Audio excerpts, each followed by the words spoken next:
Vaping is the best way to quit smoking. Good evening, my fellow smokers and my fellow vapers. Welcome to another episode, number 19 of the Smoker Show on YouTube, here with my good friend, my co-host, my buddy, my brother from another mother, Mr. Phil Busardo. What's up, Phil?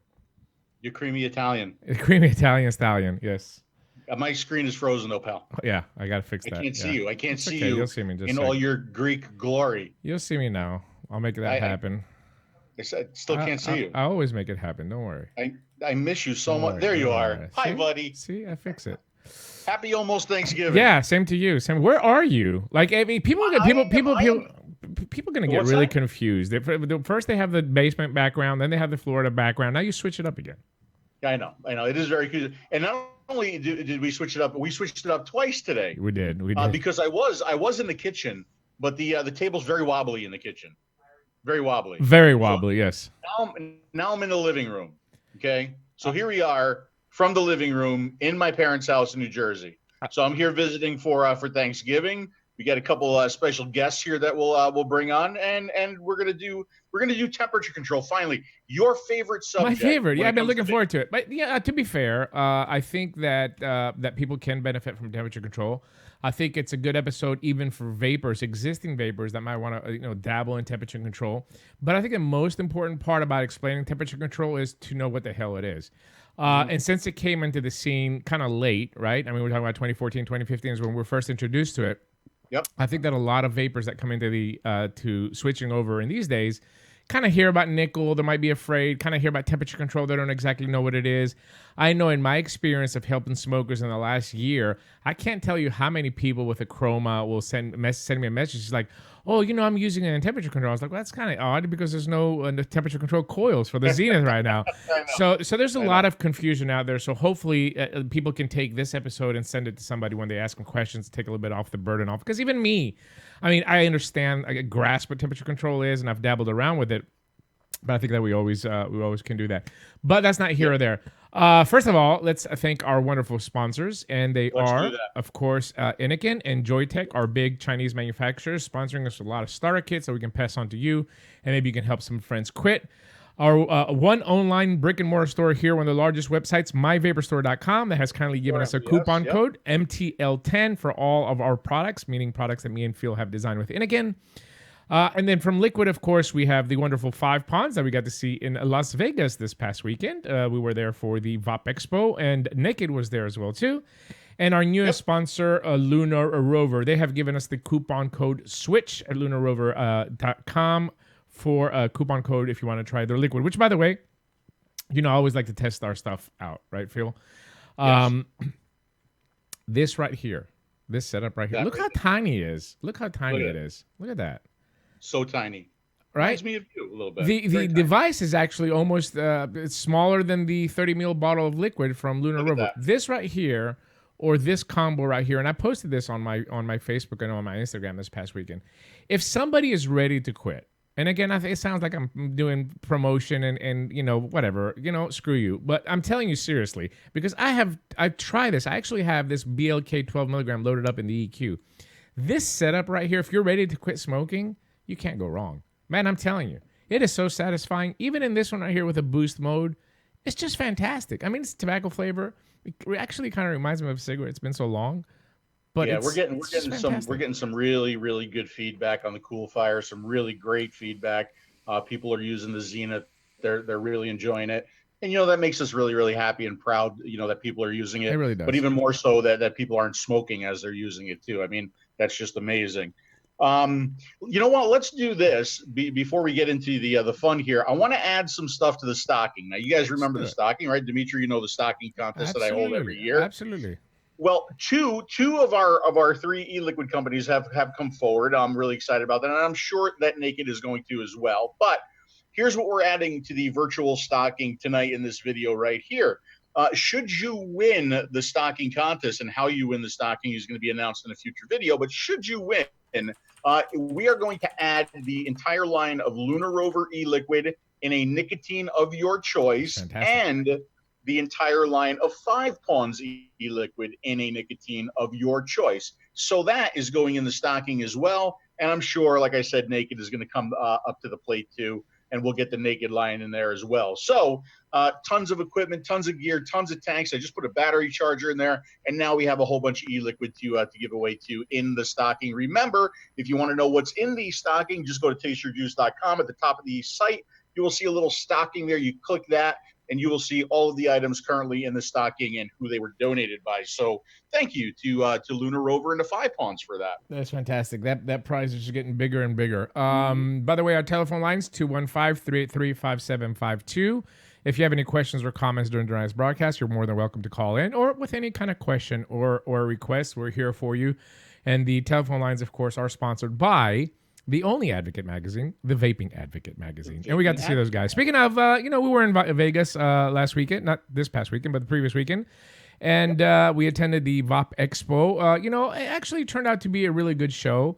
It kind of reminded me of the old ECC Expos, very professional, very well organized. We did see tons of hardware, which is very, very unusual for shows here in the United States, right? Yeah, a lot of the big hardware manufacturers were there. Obviously, we were there with INNOKIN. They had a really nice modders gallery there. So I think, and they did some really, really good talks on stage.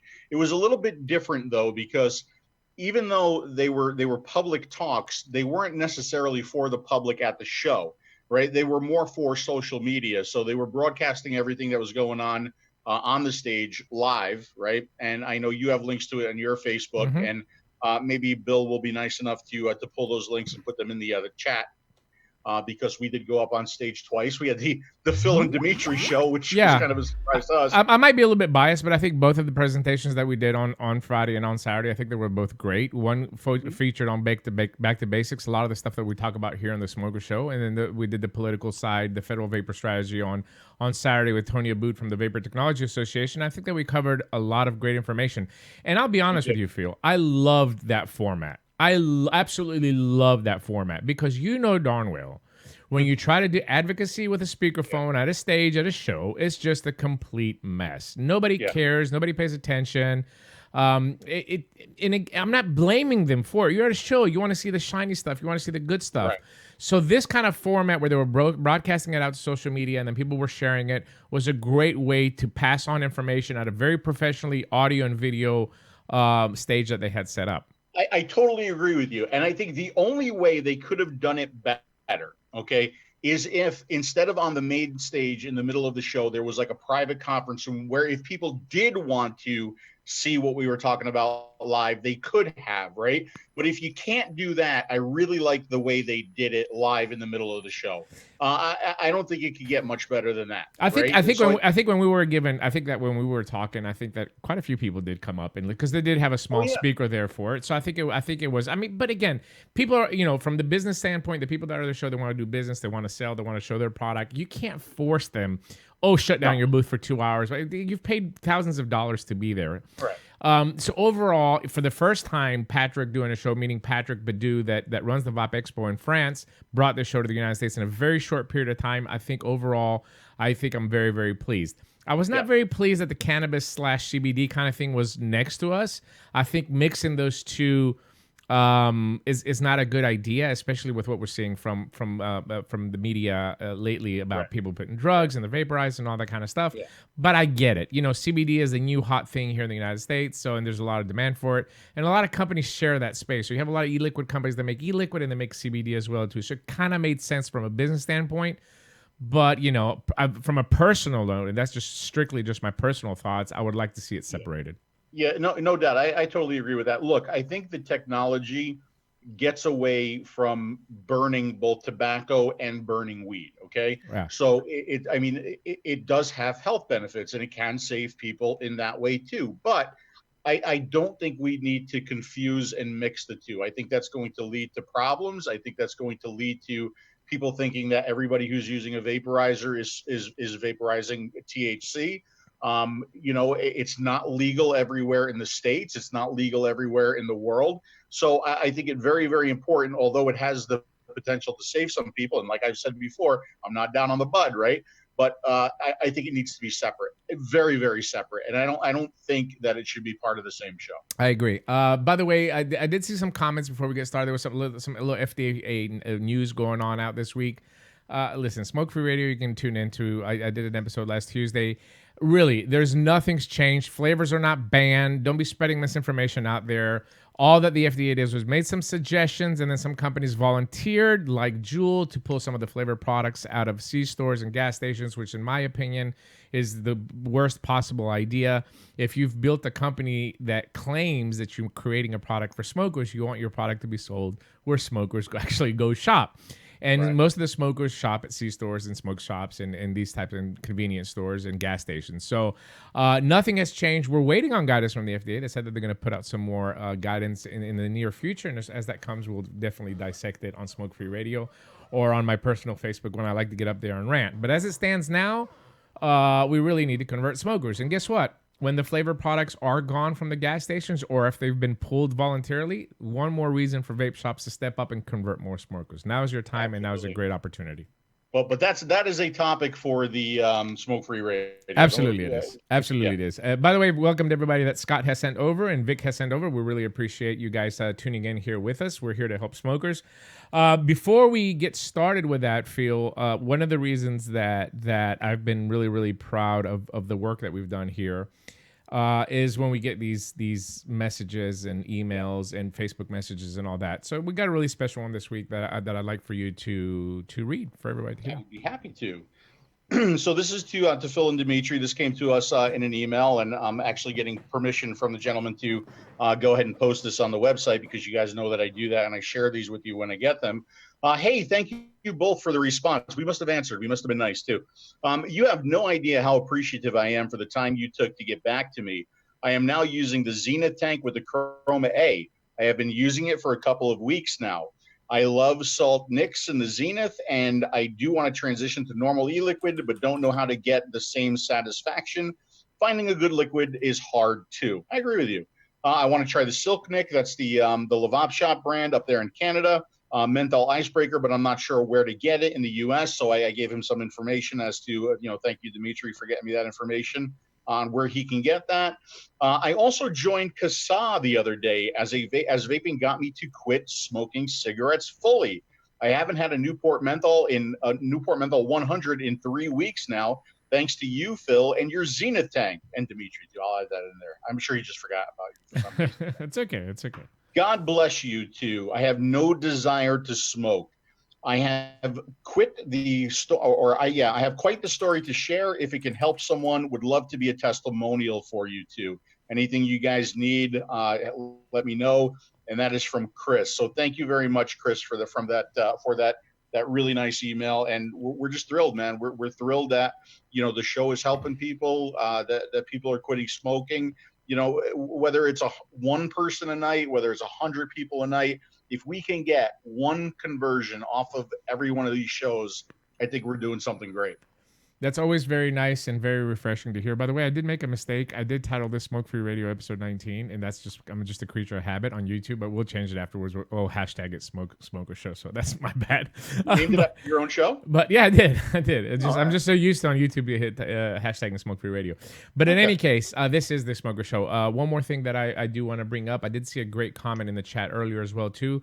Thank you, Phil. I don't know. I think that was both of our ideas. But thank you, Phil, for the dual use idea as well, too, meaning that I'll have high nicotine in a pod system and then have my lower milligram in a bigger tank system.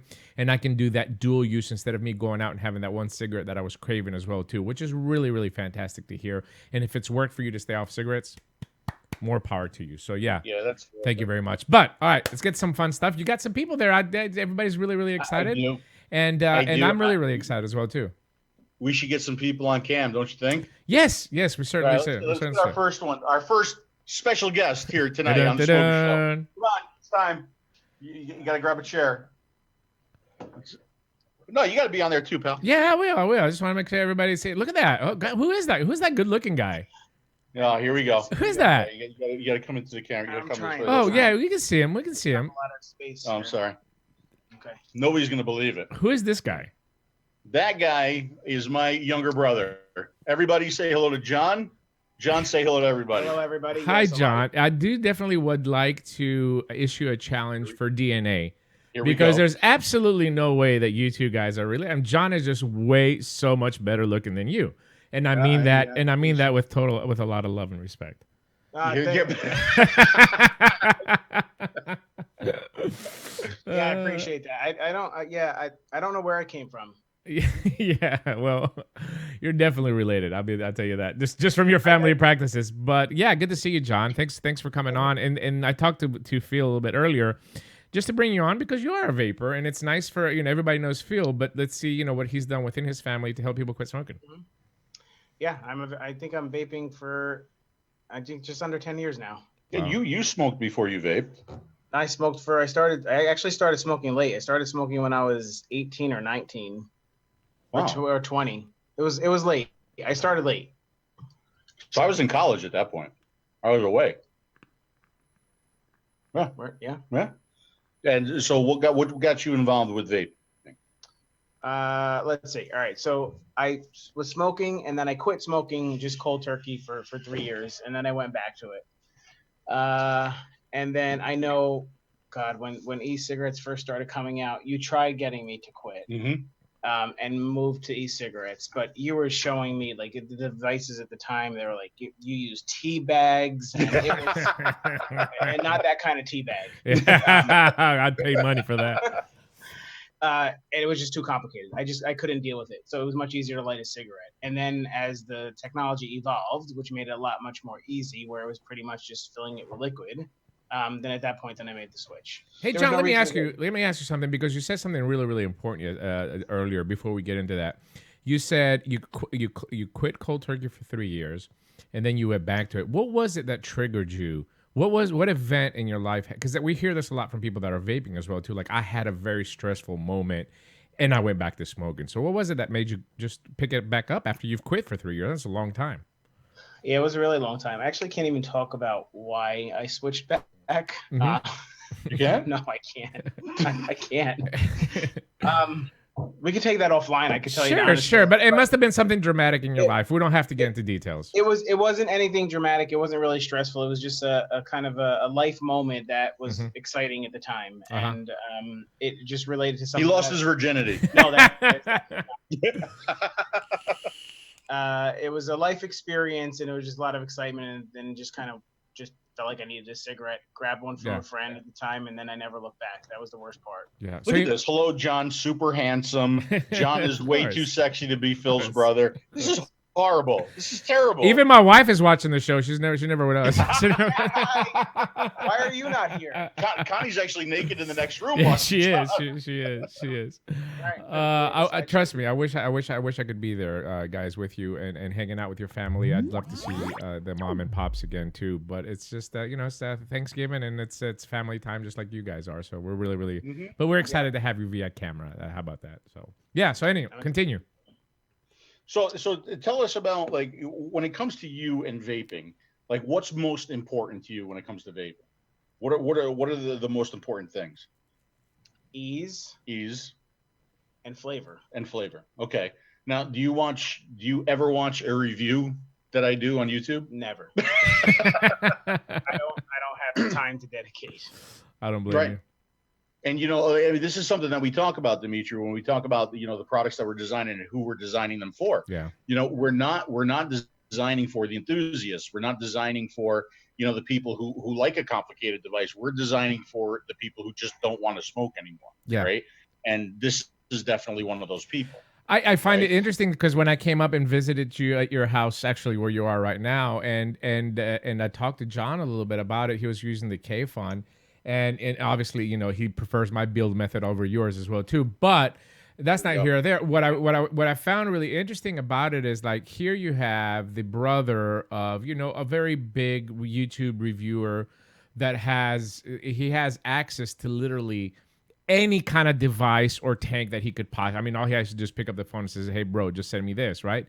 And he's sitting there using, I mean, at the time, maybe an outdated, based on on the hyped up crap that's in this industry, an atomizer. And I was wondering, why are you using it? He's like, it tastes great, it works, doesn't leak, easy to feel, boom, done. It was just like an moment for me, and it's something that I think us advanced vapers sometimes take for granted. It's like, don't over saturate the brains of smokers. Just let them enjoy, and just whatever they're using is fine. They don't have to keep chasing the hype. And it seems like your brother does not, and he's happy with it. Right. And what I noticed too is he's using the Zenith now. And I mean, obviously he got the Zenith, for me with my recommendation. And I know he just let me know, what was it, last week? You had a friend who was interested in quitting and you wanted to know where they could get the Zenith and 𝘃𝗽𝗄 kit, right? Correct. Did they go out and get one of those? They did. They did. Okay. How are they doing with it? I'll see him next week. You'll see him next week? Okay. But you were always a rebuildable guy, right? You were always with that K fund. I was. And the only reason why I was always with the K fund, because me, I don't like change. Right. Two is, like Dimitri was saying, if it's not broke, don't fix it. Right. And I tried others that were non-build with the coils, and I felt like either the coils burnt out way too fast. I wasn't getting the same flavor profile out of that one versus the K fund. So I tried making the switch based on some of the ones that you recommended, but I felt like there wasn't one that was kind of a replacement. And I'm not just saying this because you're my brother, but honestly, and like the Zenith and your coil was the first one that I did have where I felt like I actually got the same flavor out of this one than I did with the K fund. And I'm 100% honest. Like, I'm not just being biased because it's you and Dimitri. I think it's the truth. No, I appreciate that. That's very, very sweet. Thanks. Mine's coming through PayPal, John. Don't worry.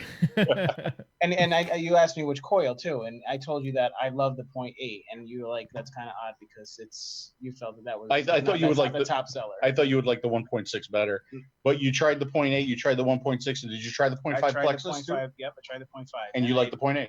I just ordered 3 packs of the 15 of the. See, he ordered. He didn't ask me for them. I never ask. I don't go for freebies, so I went out and bought them. Oh, that's sweet. Thank you. I do have 2 colleges to pay for and 2 Greek weddings, so thanks. I appreciate that. Unlike Phil, he's gonna leave everything to those 2 stupid cats of his. Those Greek weddings are gonna get expensive. Briefly a question from the chat. This is from Dwayne. Do you have to use salt nicotine in the Zenith tank? Absolutely not. Absolutely. John, are you using salt nicotine? I do not use salt nicotine. Do you know what salt nicotine is? Yeah, it's like what's in the Juul. Yeah. Okay. What milligram strength are you using, John? 6. 6. That's great. And you've been on 6 for how long now? I started out with 18, then went to 12. I've been on 6 probably about 4 years. That's great. That's fantastic. And you're just getting the satisfaction. Do you know approximately how many meals you're vaping through the day? I fill my tank probably 3 times a day. So about 10 to 12 mils. About 9 meals. I mean, depending if you don't vape it all the way down. I'd say I average about 10 meals of 6 milligram nicotine. That sounds about right. That's about what I'm doing as well too. And I don't vape it all the way down. So yeah. I get it. Do you find it? Do you find when you're out in the public using your vaporizer? And you're not Phil Busardo, obviously, and nobody could tell that you're related to him because you're so much better looking. But do you get odd stares, or do people look at you and say, "Oh, what is that? That's just as bad as smoking"? Do you still get that, or are you getting more of that now? No, I don't think I get odd stares. I think it's probably more socially acceptable. Mm-hmm. Socially acceptable. It was weird. I was in a kind of, call it a can jam / cornhole tournament with a bunch of guys, and there were some young guys there, and they were looking at it, it's like, oh man, this is one of those old school devices. They're all using the pods. Okay. Well, that's interesting now that this is considered old school compared to the pods now. Yeah, that was 2 weeks ago, and I was like, oh, it's not really old school. Actually, this just kind of came out. But they were all using the pods. I think that's, even from an FDA perspective, I think that's good. I think that kind of shows that devices that we're using are not geared towards kids, and they're geared towards adults trying to make the switch. So if Jill wants to take all the heat for that, even better for us. But think about it. Who would have thought in a million years, 1 year ago, that the pod systems would be used by underage and that this stuff would be considered the adult product? Yeah. Could you have predicted that a year ago? I kind of could have, and I'm going to tell you why. Simply because of the cost. To get a setup, you need $80, $90, right? Yeah, once you get the liquid, you get a 5-pack of coils, you get a device, you get a tank. You got about $80 in it, for a good starter kit in today's market. I think for any kid, that's not approachable. It's not. I mean, it's easier for them to flip $5, you know, from their allowance to get a jewel pod from a buddy in high school or something like that than it is for that. And also the nicotine strength is so high in jewel that they don't have to vape that much, so they can stealth it and get a little buzz off of it. So yeah, I think I could at the time, even when the big wave of fad of kids that were blowing clouds that were vaping 0 mg, I knew it was not going to be sustainable. I saw it with my own 2 eyes. I saw kids saying that they couldn't afford to buy 3 18650 batteries from a vape shop because it's $36. So it makes sense to me. Yeah, absolutely. I think it's a great Maybe tool. we should raise the price of the Chroma kit. What do you think? Yeah, maybe we should do that. No. Maybe we should do that. But hey, we got another guest that just joined us. Look at this lovely young lady behind you. Introduce her. That's Mom. Everybody say hi to Mom. Mom, say hi to everybody. Hi, everybody. Hi, Mom. Hi, Q-tip. Now it kind of reminds me that you're in Florida now with your mom behind you there. So it's kind of I don't live in a retirement community. Will you stop that? Well, let me tell you something. The internet connection is so much better in your mom's house than it is at your house in Florida. So that's pretty bad. No, it's not. It's because I'm using less camera equipment. Come on, please. So introduce your mom. Mom was a smoker her entire life. Do you remember what age you were when you started smoking? 16, which was about 104 years ago. Did you have to grind like 2 rocks together to light your cigarette at the time, or did they actually? 2 sticks. That's very good. Yeah, you're worse than I am. I swear to God. And what was your cigarette of choice? I know what it is, but tell everybody else. You were Newport. You were a Newport smoker, and you quit how many years ago? Do you remember? Oh God. I mean, it was a little bit after I started vaping, and it was after Nana passed away, so about 12 years ago. 13, yeah. And you quit with vaping, right? Yep. So another convert. Now you don't vape and you don't smoke anymore. No. So you're kind of off of everything right now. Yes. And I think that's terrific. You know, if people want to use vaping to get off of cigarettes and then wean themselves off of vaping, I think that's terrific. If people want to get off of cigarettes and vape and continue to vape to get that nicotine satisfaction, but to get it in a much safer and less harmful way, I think that's good too. I mean, I still enjoy my nicotine. I still enjoy the pleasure that I get out of vaping and the flavors. So I don't have any, plans to quit tomorrow, that's for sure. But maybe someday, that could happen. What do you say, Dave? I think that absolutely it can be used as a tool to cut down on nicotine, and a lot of people have used it in that form, and then just continue to vape for the enjoyment, or drop it all around. In our case, meaning the vaping industry case, somebody completely quitting vaping, I think it's a big win for us. I think it's something that should be celebrated, and we should congratulate them, and it did its job. But, there's people that do continue to enjoy nicotine, or they want to continue to vape just for the flavor, and there's nothing wrong with that as well, too. I think the balance is to understand as an adult that this option is way less harmful than smoking a cigarette, and I think that's what we're trying to get across. But I think this is a really good representation of what we're not seeing enough from the industry. What are we seeing? We're seeing kids. We're seeing the mainstream vapors. We're seeing the vaping lifestyle. We're not seeing enough of my brother. Yeah. We're not seeing enough of unfortunately, yeah. We're not seeing enough of my mother, right? People who could care less about YouTube videos, could care less about, a device with 100 different features on it. They just don't want to smoke anymore, and they want to do it as easily as possible. I did not miss a cigarette the day I vaped. Yeah. So if that's not a testament to you, you can hear me and Phil just, preach, if you want to call it preaching here every week on YouTube or on Facebook, but getting real stories like Phil's mom is very, very important for you to understand as well too. Here's a little statement for you, Mom. This is coming from Mrs. Charlie. Mom, your son helped me save my life after 14 years of smoking. I've been cigarette free 5 years, and he was one of my first YouTube teachers. So that's very sweet. How does that make you feel? How does that make you feel, Mom? When feels good. Good. Here's another question for Phil's mom. Do you miss smoking or vaping? Just curious. Not at all. Not even a little bit. That's fantastic. Well, only maybe when Phil comes into town and drives you to light a cigarette up. That's what he did to it now. Like she's in complete panic mode. The kitchen is a disaster. Yeah, I've got the camera is hanging off of a light right now. We're in the living room. nobody goes in the living room Oh, except for like Thanksgiving. This is it. Or dinner. The living room gets used Thanksgiving and Christmas. That's it. Okay. And there's still plastic on the front. there is not. there is. I can attest to that. Let me tell you, I slept in that house one night and I had nightmares. I really did. I was hearing creaking sounds and it was pretty bad. But I mean, okay. So why do we talk about vaping? Why do we want to get more people involved with vaping? Because we want tobacco harm reduction. Because we want our loved ones to be with us for a longer period of time. Okay, Mom, how old are you now? 70. We just went through this yesterday. She can't remember. She can't remember. That's all right. It's okay. 72, something like that. Okay.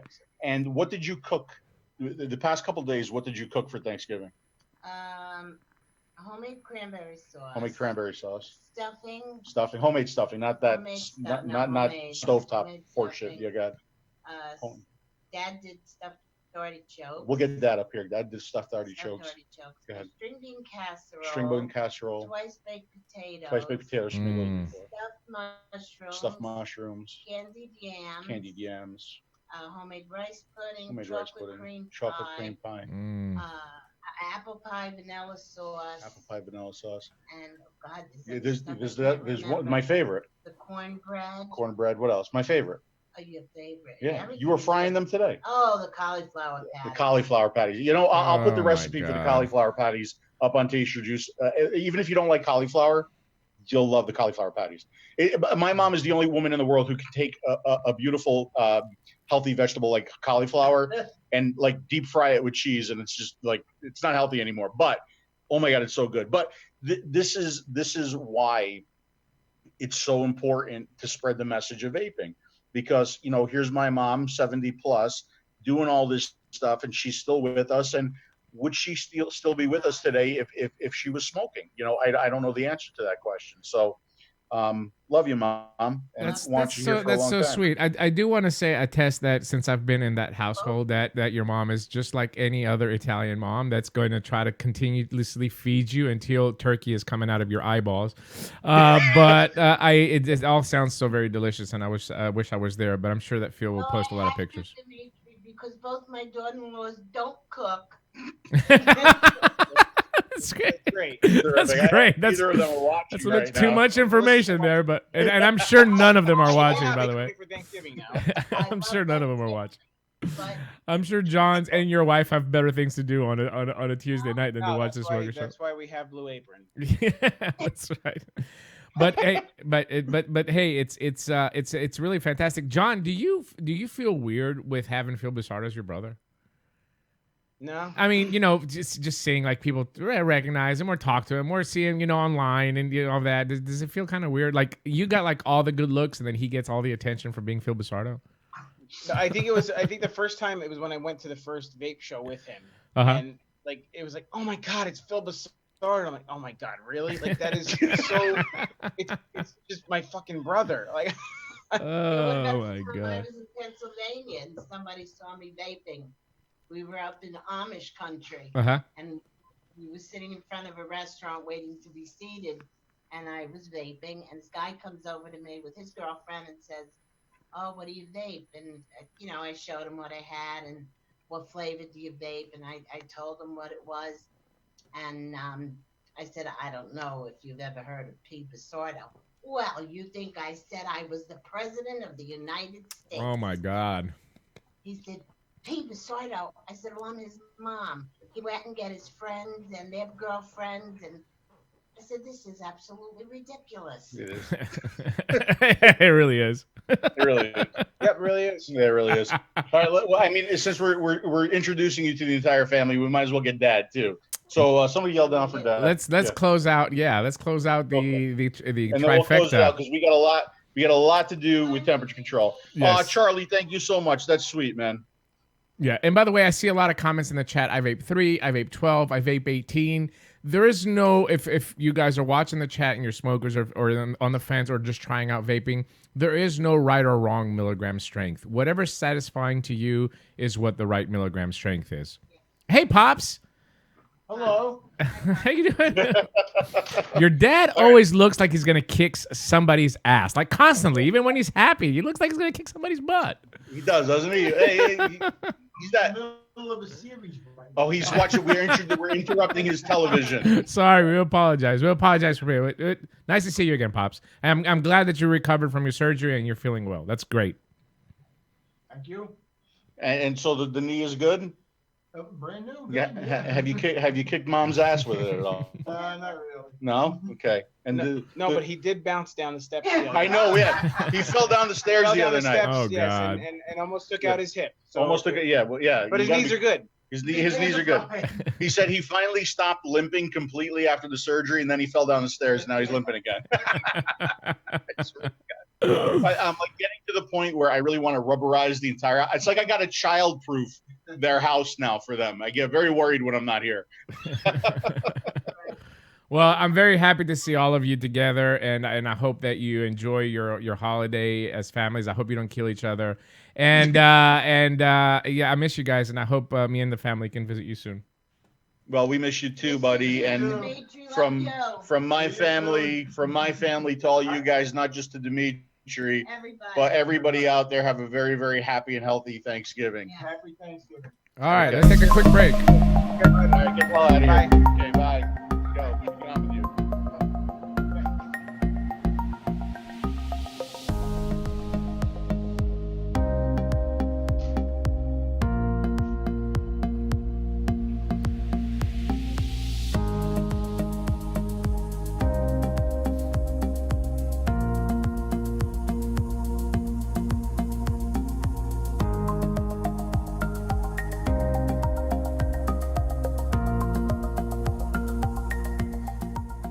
That was really nice seeing everybody, Phil, and Wasn't that fun? That was fun, and I'm really glad that they wanted to do that with me because I love them dearly.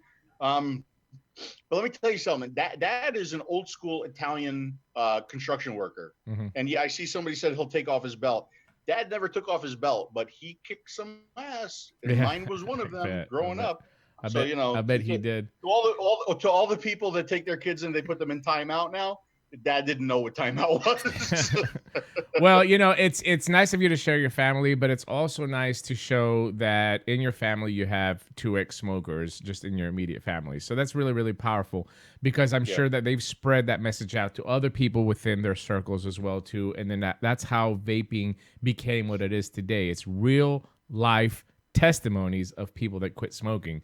And in particular your brother as well too. I hate to keep bringing it up, but I think it's something that every vapor should really pay attention to. Just because you use a 18650 battery mod at 500 watts with a 0.2 atomizer on it does not necessarily mean that everybody wants to do that. So stop pressuring people. When they find what they like, just let them go on their journey by themselves. And I think that is what keeps people off smoking, not the constant chase of the hype and the shiny titles that sometimes we fall in that trap. Doesn't necessarily reflect the majority of the smokers that are out there. Yeah, I completely agree with that. You know, unfortunately, you know, Dad went back downstairs, but I mean, he's one of the main reasons why I started vaping, because he had a heart attack when he was 36 years old. What? 36, wasn't it? Really? Whatever. They're all yelling different ages at me. But he was a tobacco pipe smoker. And the doctor basically told him that you have to quit or you're going to die, right? You know, thank God he's still here. He's still with us. He's A-okay. But from that day, because I was smoking back then, it was always, when are you going to quit? When are you going to quit? When are you going to quit? You know, him on my back constantly. So I quit for the first time for a year. My grandmother passed away, went right back to smoking.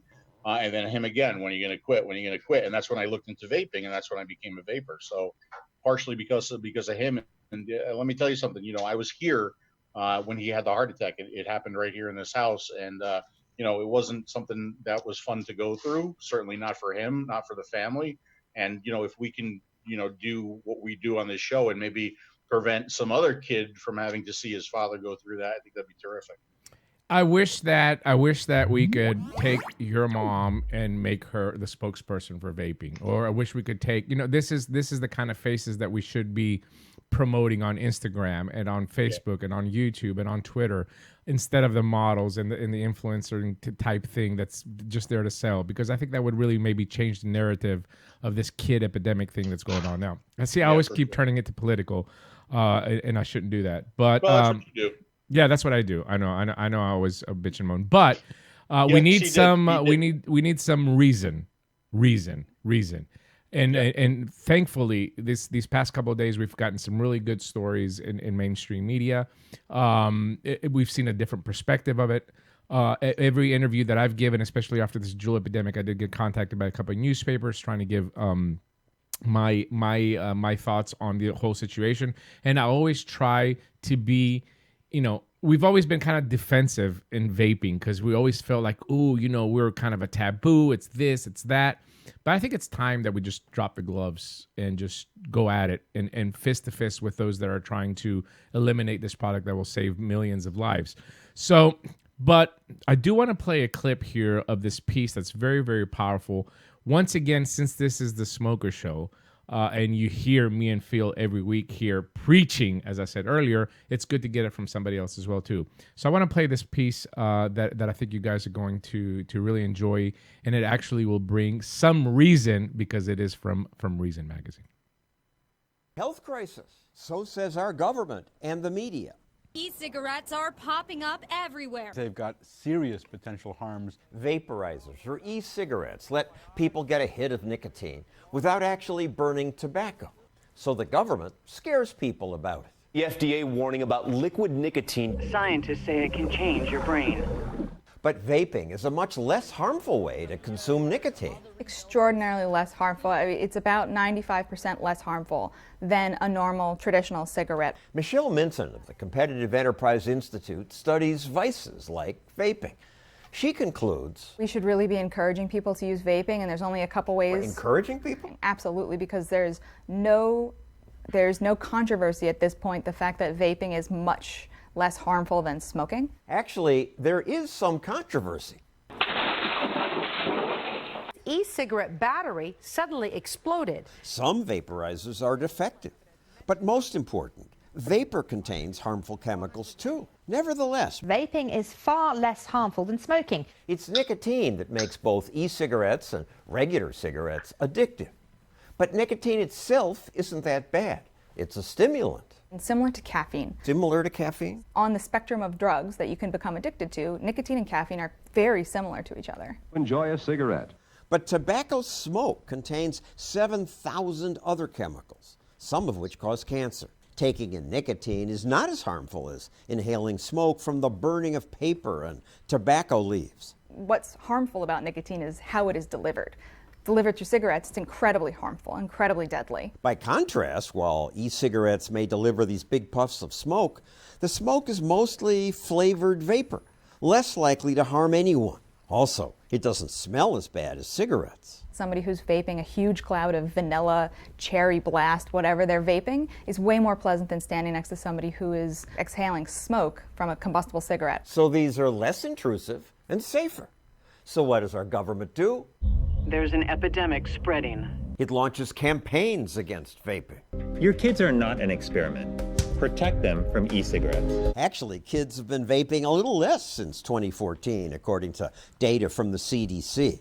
But recently there was a spike. The only explanation I can come up with now is that the CDC and the FDA has been doing the most advertising of these products by talking about them so much. Young people should never use these kinds of products. Telling children you shouldn't be doing this thing is not necessarily going to make many of them say no, maybe makes it more attractive to them.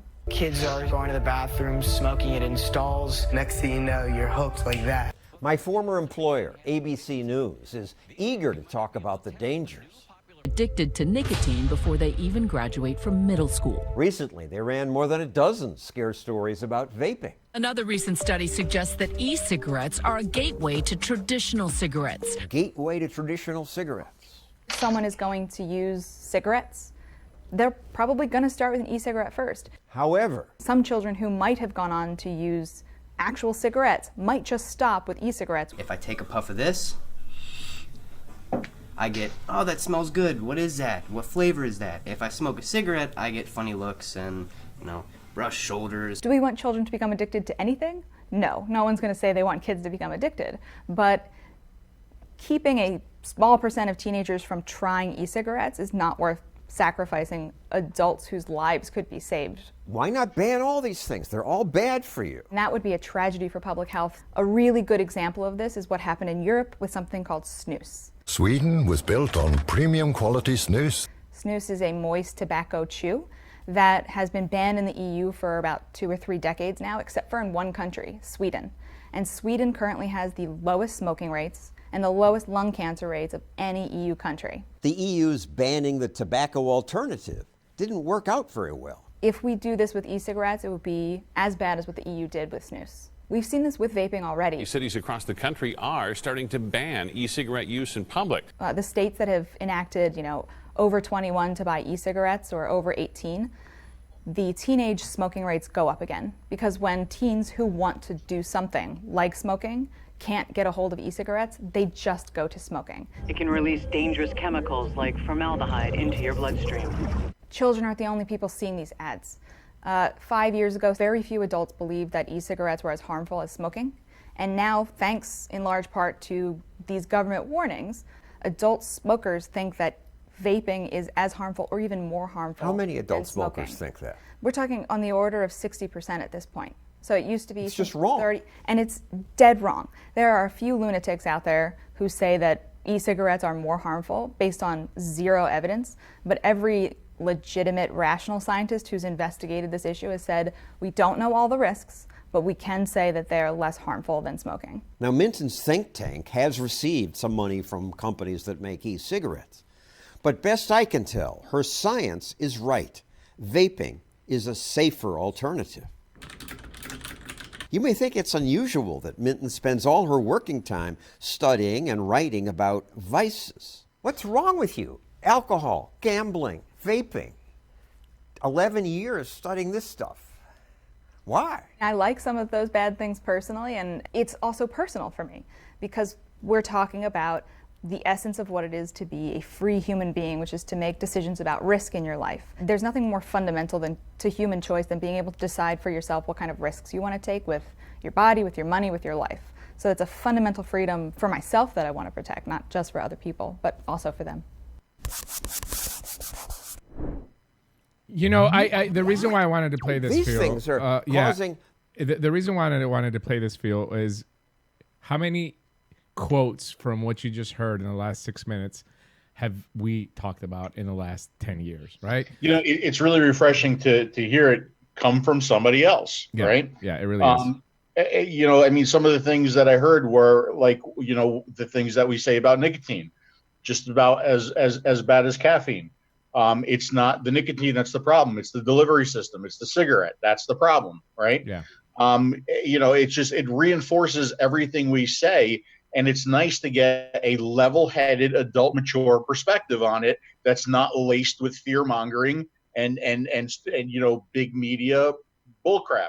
Yeah, and it's important for your average consumer that doesn't know who Phil and Dimitri is, that doesn't know what vaping is, to hear this as well too, because it's one thing for us to keep telling you how we feel, but it's another thing to get another perspective of it. And I hope to see more of this come out. I think at some point, even mainstream media cannot deny the facts, and you can't keep pushing a narrative that vaping will kill you and vaping is bad for you and smokers should not try it. At some point, you're going to be exposed, and when you're exposed, it's going to make you look, as Donald Trump says, it's fake news, and it is fake news. When you're scaring people from trying vaping, it is absolutely fake news, but it also has devastating consequences. So to me, playing these pieces on the Smoker Show are very, very important to get that third-party perspective to see, hey, listen, this is a girl that dedicates her whole research on vices for the last 11 years, including smoking and vaping. And based on her own research, this is what she has found. So let me ask you this, Dimitri. Where was that piece aired? On Reason. It's on Reason.com, which is actually Reason. They have a TV portion of it as well too, Reason TV, and that's where that piece was. And it's from Stossel that used to work at ABC. Of course, he got fired from ABC, but he's now a reporter for Reason magazine. Okay, and I see you put the post up there. That's great. Yeah, Or put the link up there.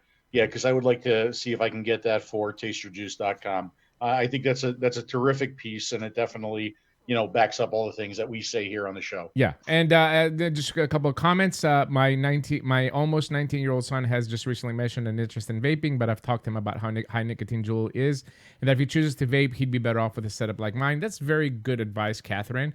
You know, when I caught my daughter smoking, I gave her one of our setups as well too. But you know, guess what? A couple of weeks later, she had no interest in it. So too, because that's how kids are. They're going to experiment. I think the more that the narrative pushes like, oh, vaping is bad, kids are going to try it. And if the first device that they try is a JUUL with a very high concentrate nicotine, chances are they're going to get hooked on it. So yeah, back when we saw the kids vaping on these regular devices, they'd vape 0 milligram, just blow some clouds, and quickly, one, it was inexpensive. It was very expensive, and number two, they lost interest in it. It was more of like a fad. Peter Skog says, "I want to quit cigarettes." Well, that's what this show is all about. There's 19 episodes now on there. There's a lot of information on there, and anything that we can do, just feel free to call or ask your questions in the chat. There's a lot of people that are going to help you. All right, we've got to move on quickly. One more word from our sponsors, and then we're going to come back and we're going to do what, Phil? Temperature control. Now that we talked to my brother about how things and my mother, they want things easy and simple, we're going to talk about temperature control. Absolutely. We'll be right back.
Tell you what, man, that JOYETECH piece has some really catchy music.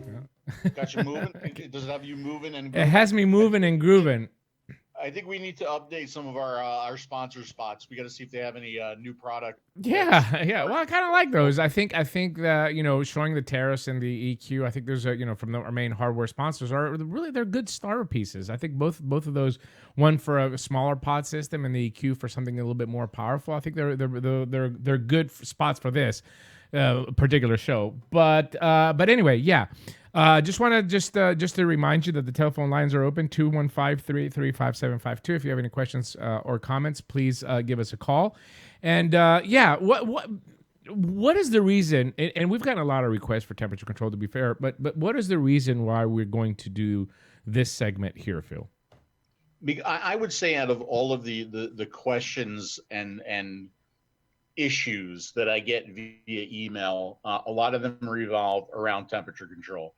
What is it? How do I use it? Why isn't it working for me? How do I set it up? What do I have to do? Why do I have to do it? So I came up with a whole bunch of slides that we're going to go through relatively quick.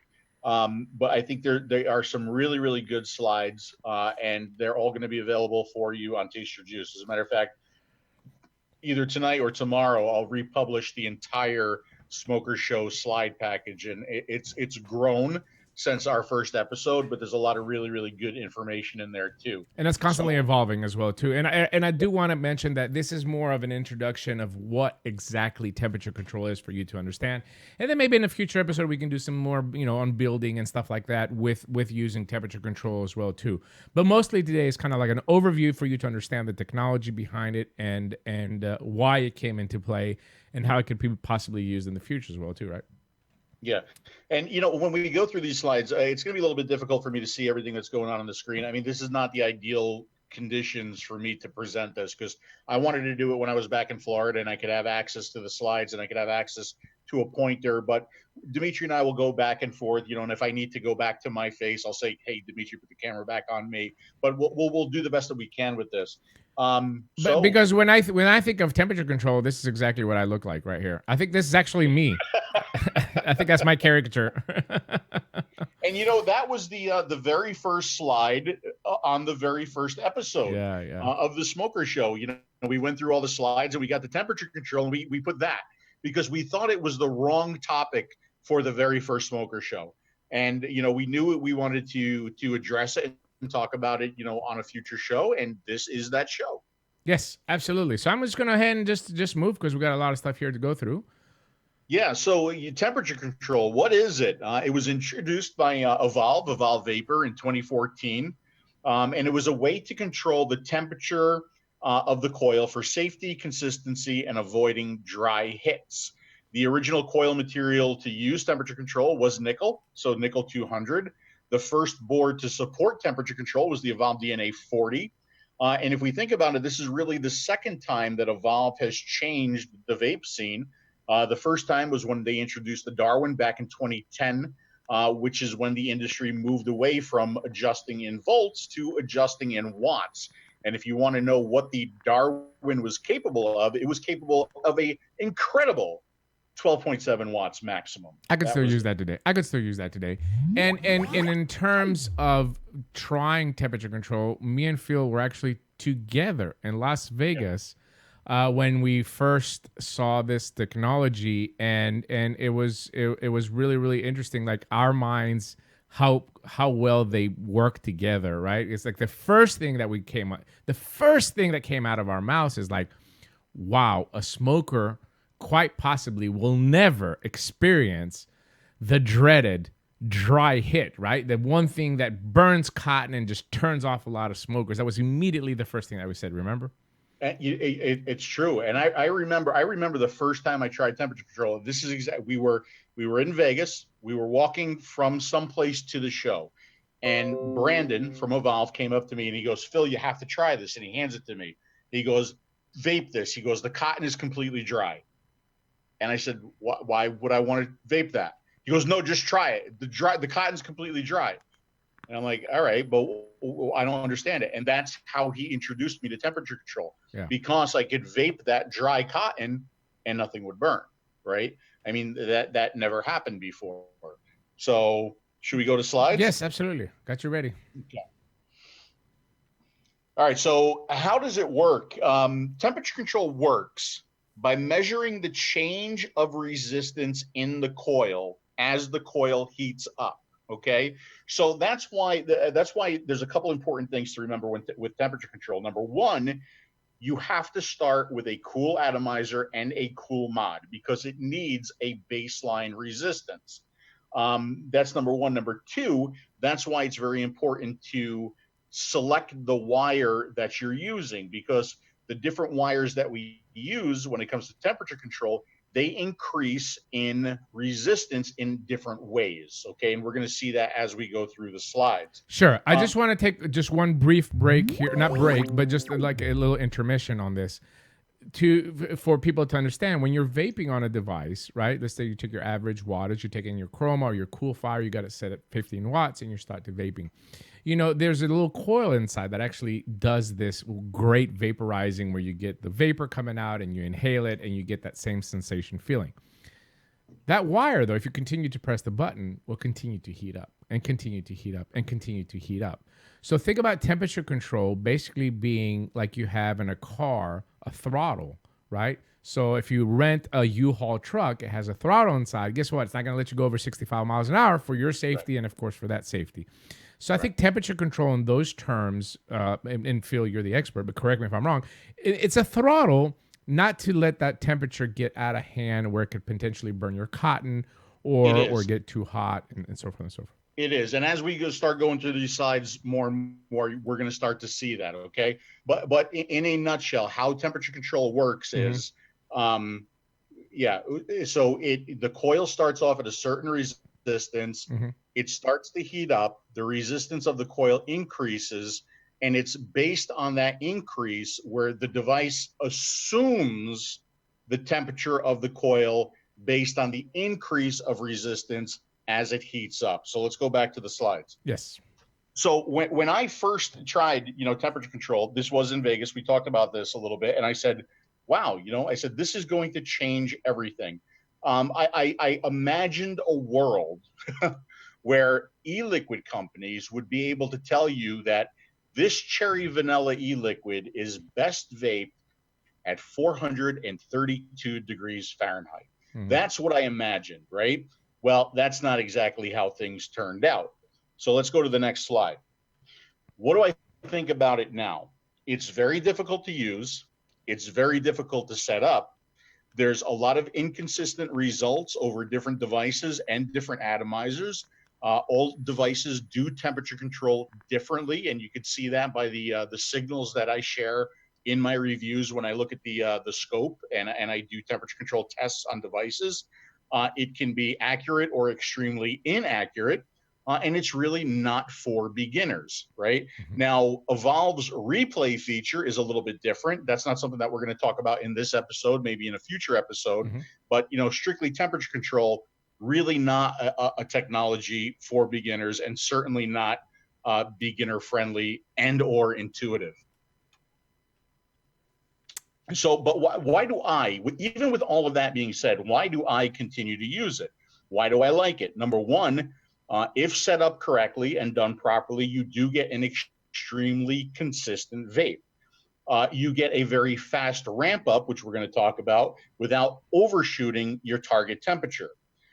You don't get dry hits when the tank is empty, okay? And a dry hit can really lead to, number one, bad things being created in your vape, and number two, a horrible flavor and a bad user experience. So there's number four, avoid bad stuff.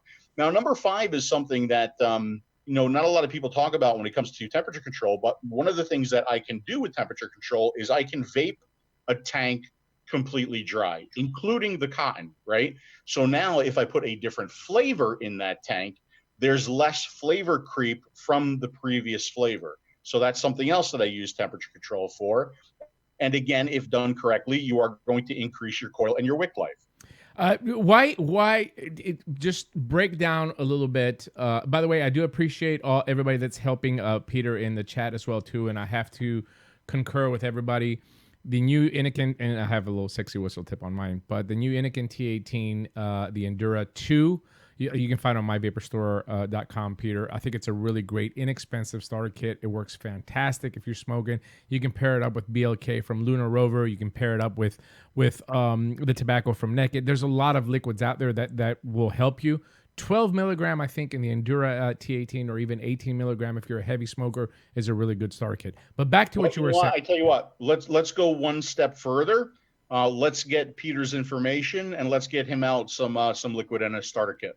Bill, you heard Phil. If you want to collect the information from Pete, or if you want to send me a message on Facebook.com/VapingGreek, give me your information and we'll send you something out to get started. And maybe you'll be able to call back in 2 weeks and let us know how it's going for you.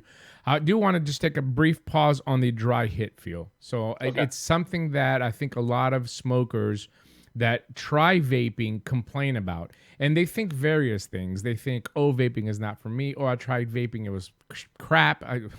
I tried vaping and the device broke, it didn't work. So just briefly expand that dry hit so everybody understands, if they do experience that while they're converting to vaping, what exactly it is. So the e-liquid has to make its way to the coil, okay? And for the e-liquid to make its way to the coil, it's got to go through some kind of a wicking system, and that wicking system wicks the e-liquid from some kind of a container or a tank or the bottom of your dripper up into the coil. Nowadays, mostly done with an organic cotton. That's your typical wicking material today. But if your device is not keeping up, if your liquid is too thick for your wicking, if the liquid isn't matched correctly with the device, if something else is wrong, or if your tank is empty, you're going to push the button. It's going to think there's e-liquid there, especially when temperature control is not in play, and it's still going to push that same amount of power out to your coil, okay? The problem is there's no liquid there for your coil to evaporate. So what does it start to evaporate? It starts to evaporate and burn your cotton, right? And that is a dry hit. That is when formaldehyde and aldehydes are created.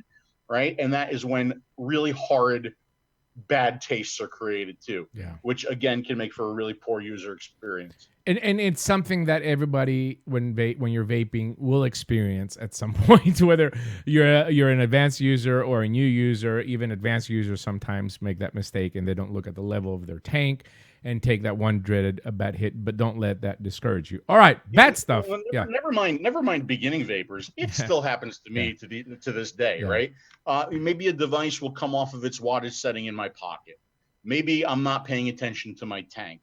Right, so it doesn't have to be. It doesn't have to happen to a beginning vapor. It can happen to an advanced vapor all day long as well. Yeah. Right. Yeah. And bad stuff. What is bad stuff, Phil? We hear bad stuff. So this is from an anonymous source. I can't share who this is from, but I can't even say that because I'm not a scientist and I'm not a chemist. But, go ahead. 𝘃𝗽𝗲𝗿. Yeah, very good. Did you say that correct with your Greek I don't accent? know. I put Greek accent, so even if I said it wrong, it sounds good. Right.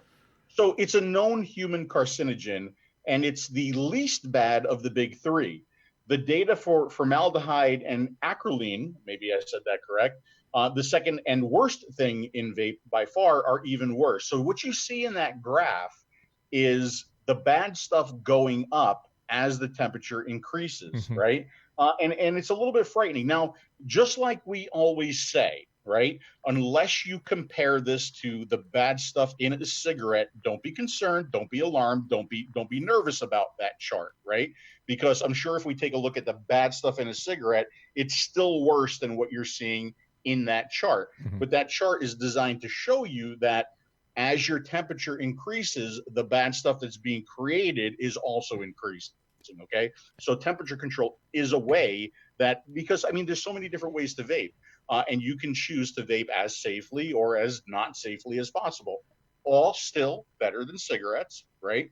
But we have the ability to control the harm level as well. One of the things that I talked about this with Dr. F is, you know, generally when you get into that range where it's too hot and some of the bad stuff is coming out, you generally can even detect that with taste. Right? Yeah. So if your e-cigarette or whatever vaping device you have set up does not taste right, that probably means that it's either overheating or something's burnt inside. So even with the detection of your flavor, you'd be able to notice that there's something wrong for you to make the adjustments. So don't necessarily think, oh, I'm vaping, but I'm vaping bad stuff.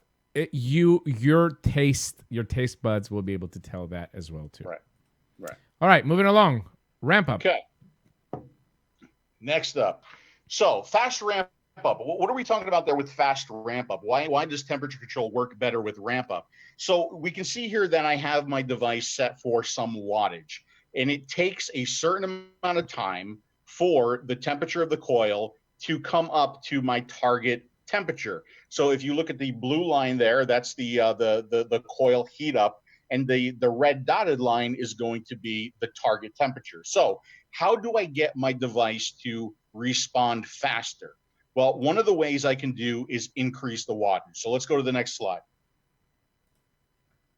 Okay, so if I increase the wattage, yes, it comes up to temperature faster, but it also has the potential to overshoot my target temperature, right? So that's what will typically happen. You know, even in a mouth to lung device, if I want a really fast ramp up time without using temperature control, I do have to increase the wattage, but the chances are I am going to overshoot my target or my comfort level temperature because I want faster ramp up. So now let's go to the next slide and we can see what happens when we use temperature control. So the blue line is my low wattage, the orange line is my higher wattage, and now the yellow line is my temperature control signal, right? So you can see, like Dimitri talked about, like a governor before, that's exactly what it does. It gives me that fast ramp up time, but then it stops, okay? It stops at my target temperature if everything is done correctly, and it won't go above that target temperature. So that's when I talk about like ramp up time and, you know, getting a very, very fast ramp up time without overshooting my temperature. That is definitely one way that we can do it by using temperature control. You went back to me. Did you okay, I'm sorry. No, just I thought you were getting into it, so I just changed it. Yeah. Okay. So why is it so challenging? You know, I mean, why is it like, what's going on? So it's affected by a lot of different things, right? It's affected by outside temperatures, the temperature if you're in a really hot environment, if you're a really cold environment. You know, Evolve technology uses something called case thermals to reduce that effect. The different materials that we're using and the different TCR values. Devices that use TCR versus TFR, and we're going to talk about those. One of the biggest problems is the 510 connection itself. It's not the best electrical connection. And we're talking about extremely small resistances that could have extremely large temperature swings, and we're going to get to that too. The setup, there's an amount of setup that you have to do, and you have to get it correct to get a good experience. We talked about the small resistance. So here, like different mods, that's another problem. Different mods are more or less accurate when reading resistances. And this is going to be really small for me, but let's go to the example here. On a 0.25 ohm 316L coil, if it's off by 0.001 ohms, does that say 2? Is that a 2-degree swing? That is a 10. The third one. The third one from the top. 2-degree swing. Okay, but let's say that 0.25 ohm stainless steel 316L coil is off by 0.1 ohm. That's a 168-degree swing in the accuracy of the temperature. Yeah, that's right? a big difference. So, you know, a mod can have internal resistances that come into play. The atomizer can have internal resistances that come into play. It's just not a one-for-one plug-in, you know, technology. You know why I find really interesting is that I mean it's really, really challenging, but I do find myself because you know in social media I'm embedded. A lot of people that vape MTL prefer, not a lot, I should say more people that vape MTL prefer using temperature control as their preferred setup, especially when they're building. Yes. And I keep hearing the same things, just consistency, flavor, ramp up. I keep hearing the same things over and over. But I think that challenge of trying to find your ideal setup, of trying to get the resistance, the right coil material, the right device, and the right tinker with the settings, I think that a challenge is really, it helps them stay off cigarettes for number one, obviously, just like we talk about building, but also it makes it where they find what they really like and they stick with it. Yeah, well, and that's exactly how I've been, right? I found the temperature control setup that works best for me, and that's what I stick with. That's what I kind of use it as my reference when I go from device to device, or from atomizer to atomizer to atomizer too, because I know how it should behave in ideal conditions, right? So that makes sense. You know, we were talking about different mods that have different resistances and read different different accuracies when it comes to resistance. Now, another thing too is when the mod reads the resistance, because some mods will read that resistance as soon as the 510 makes connection. Okay, now that's one resistance, but we're talking about tiny resistances. So that's one resistance. Fully screwed down is a completely different resistance, right? And if it reads as soon as it makes contact, your temperature could be off. A device like the Evolve products, a device like the Proton, basically with the Proton, when you screw the atomizer all the way down, then you tell it what you want it to do, and then it says, okay, I'm going to go read the resistance now. So you're probably getting a much better resistance read because your atomizer is already screwed all the way down, right? And a lot of this terminology, as you're hearing 510 and all that, episode 1 and 2, if you want to go back on YouTube, we went extensively through the terminology of some of these, what you're hearing today on the show. So, you know, temperature control cannot be used with every wire that is out there, Phil, right? Right. Absolutely right. So what wires can we use for temperature control? And here's the big three are going to be the ones that most devices will come default with coil selections for you, right? So nickel 200, titanium 01, stainless steel 316L. Those are going to be the most used and what's already in your device by default. A popular resistance material or a popular wire used overseas is Resist-Therm. That's why I have that highlighted as well, because I've seen that built into some devices. There's also tungsten, stainless steel 430, 304, 317, and there's other materials as well. But that's most of the materials that are being used. Yeah, and also I did see a comment from Keith Marshall saying that restricted DL users like to use temperature control. Yeah, I didn't say I didn't exclude you. I just said the majority that I see are MTLers. Don't. How dare you, Dimitri? Why do you exclude any? Don't take it personally. Seriously, it's not that bad. All right. And why doesn't regular wire work, Phil? Okay, so the reason why Canthal wire doesn't work, and a lot of people, and they've tried to do this, I would say relatively unsuccessfully on some devices, is because the TCR value is too low. Now you can't see it too good in this table, but we're going to see it better when we get to the charts. Basically, as the temperature of Canthal goes up, the resistance doesn't increase enough for a device to read the change, right? So you would need like a very, very expensive device to accurately read how Canthal changes its resistance in order for you to do temperature control with it. So it's probably just not a cost-effective thing to do. Let me move to the next slide. Okay, I got people messaging me. So yeah. Okay. So why do I need to select the coil material? Well, it's because the different coil materials will increase in temperature or increase in resistance differently as their temperature goes up, okay? So let's go right to the next slide because I see one of the questions there, you know, why is nickel 200 still a thing? And here we go, here's the slide. Why was nickel 200 first and why is it still potentially the most accurate?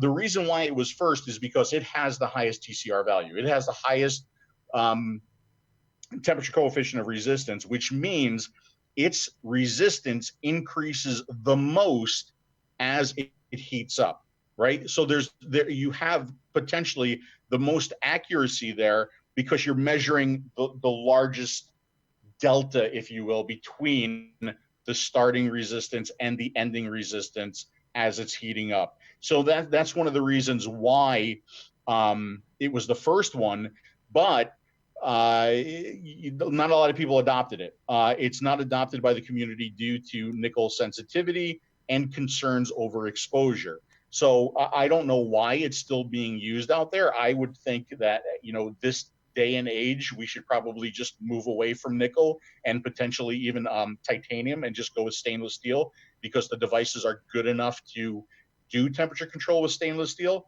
But if you look at that chart too, you'll notice stainless steel has the lowest TCR other than Canthal because Canthal, you can see right there, it's basically a flat line. So the resistance really doesn't increase as the temperature goes up in Canthal. But stainless steel does go up a little bit, right? A little bit. And that's one of the reasons that, number one, we can use stainless steel in temperature control. And number two, we can also use stainless steel in wattage mode. That's exactly why, because of what you're seeing there on that chart. Okay. So why, you know, if I just have these three materials, why do I have TCR values? Why do devices have these custom TCR values? And it's really for two reasons.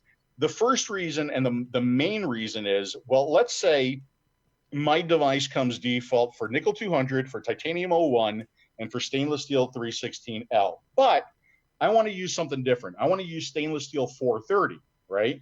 Well, its TCR value, and you can see right here in the graph, is a little bit different from 316L. So in order to give you accurate temperature control, you need to play with and create a custom TCR value for that material. So your device comes default for 316L, for nickel 200, for titanium 01, but you want to use a material that the device does not come default for. That's when you go in and you adjust your TCR value to the material that you're using. And Bill, I don't know if you can pull up the Steam Engine website. I'll put it on tasteyourjuice.com. Really, really amazing resource for these numbers and these values. Okay, so I've also heard of TFR. Well, what the hell is TFR and how is it different from TCR? Well, TCR is the temperature coefficient of resistance, and it's a linear value, okay? Meaning it's one number, and it's just a straight line how the resistance increases as the temperature goes up. TFR is the temperature factors of resistance. It's a curve and it's more accurate.